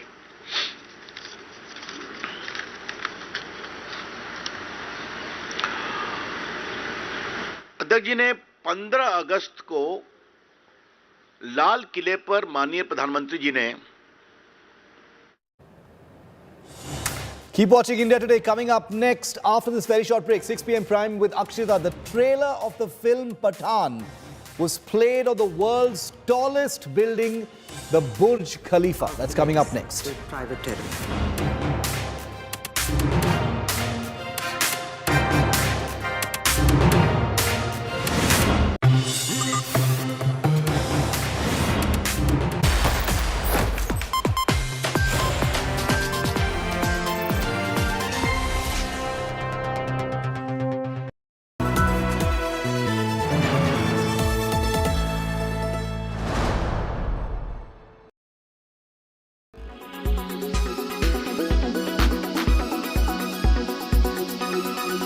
Experience in writing the book must be very extensive, because it was an extensive process. What was your experience while you were writing and researching about this book? Right. Thank you so much. We started our vaccination on 16th of January 2021, so we are now nearing 2 years of that process. This book essentially covers the vaccine journey of India. It talks about not just the vaccination, the administration process, but also how the vaccines were researched, developed, what roles different parties played, like the government or the industry. We also spoke about the bottlenecks which we overcame. How did we use a technology like COVID, for example? How did we have the communication strategy? So this book covers the whole gamut, and it was a great experience writing this because it's a story of our national achievement. We bring forward what India has collectively achieved through these 2 years, and it's a very positive story about an Indian milestone. You know, when this entire process was happening, we really saw a lot of internal criticism. COVID was not working for a day. There was criticism. There were criticism about decisions being taken. What does your book detail about how the decisions were being taken when such criticism was probably the driving factor in that backdrop? Right. The criticism were easy to have because it's such a complex process, and there was no playbook to handle this crisis. The decisions had to be made with limited information and also evolving situation because the virus itself was mutating. There were, of course, like when PM Modi spoke about this crisis, he always spoke about lives and saving lives and livelihoods. So you had to take a call where you cannot shut down everything infinitely, and also you have to, also save lives at the same time. So how do you balance the two objectives? And hence, while what looked very difficult in short term, like how do we handle the crisis? How do we make the vaccines? The fact is, 2 years, if you look back in the hindsight, we actually did a pretty good job in terms of all aspects of the response, be it the health aspect, be it the financial management aspect, be it saving the economy. So again, the book really spoke to people who were involved in these decisions, and we bring that perspective as to how those decisions were made.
Make your media plan smarter with India Today Live TV on your connected devices.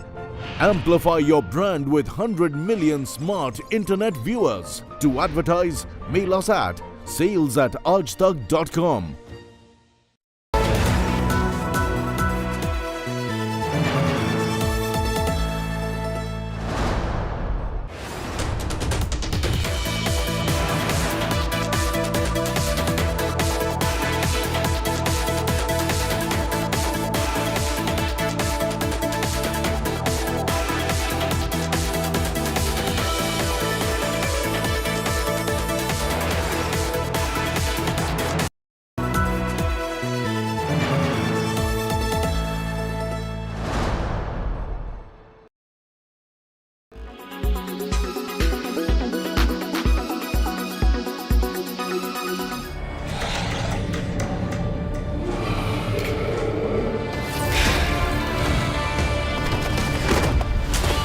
Whether you like it or not, Jallikattu is an issue that has sparked several heated debates across the country.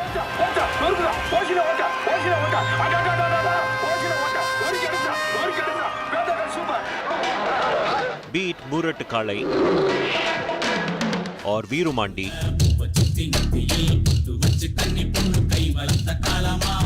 filmmakers have often used this traditional sport to further the narrative in their films.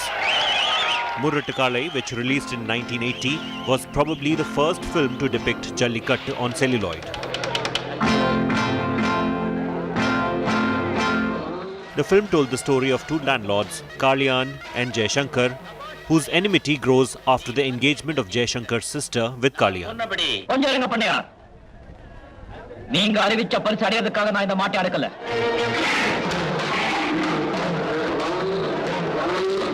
The Jallikattu scene where Rajnikant manages to tame the bull in some ways paved the way for Rajni to become the invincible superstar that he is today.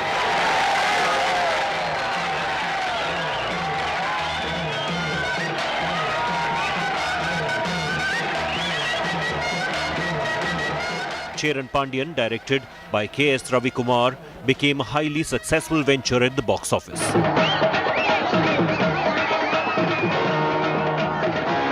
The film had its lead actor Sharat Kumar participating in Jallikattu, which was also well received by the Tamil audience.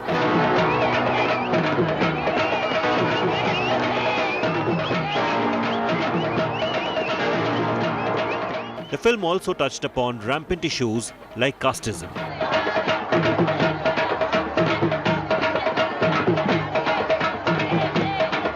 Starring Prabhu, son of legendary actor Shivaji Ganeshan, Rajkumaran, which hit the big screens back in 1994, was a box office dud. However, the film had a memorable Jallikattu scene with Prabhu.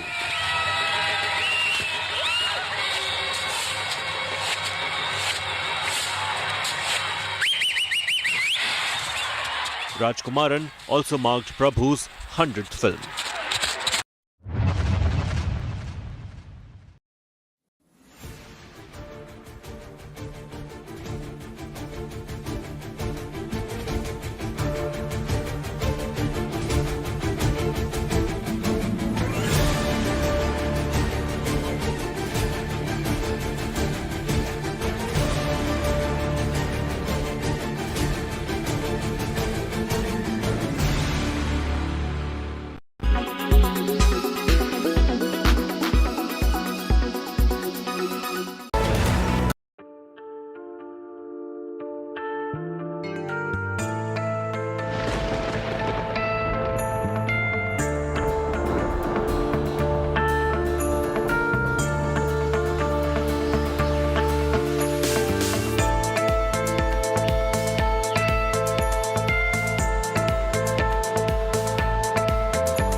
In association with LIC, हर पल आपके साथ.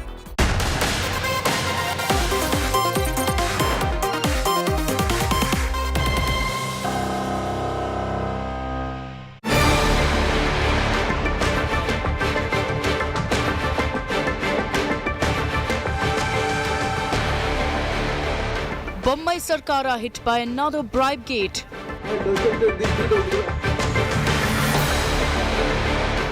Paid 90 lakh rupees as bribe charge. Corruption Nataka singes Karnataka BJP.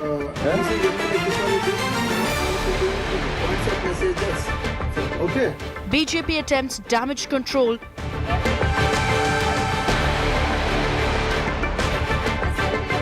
The Congress reignites the 40% commission Sarkara jibe. Bribegate Natakas are top focus on 6 p.m. Prime.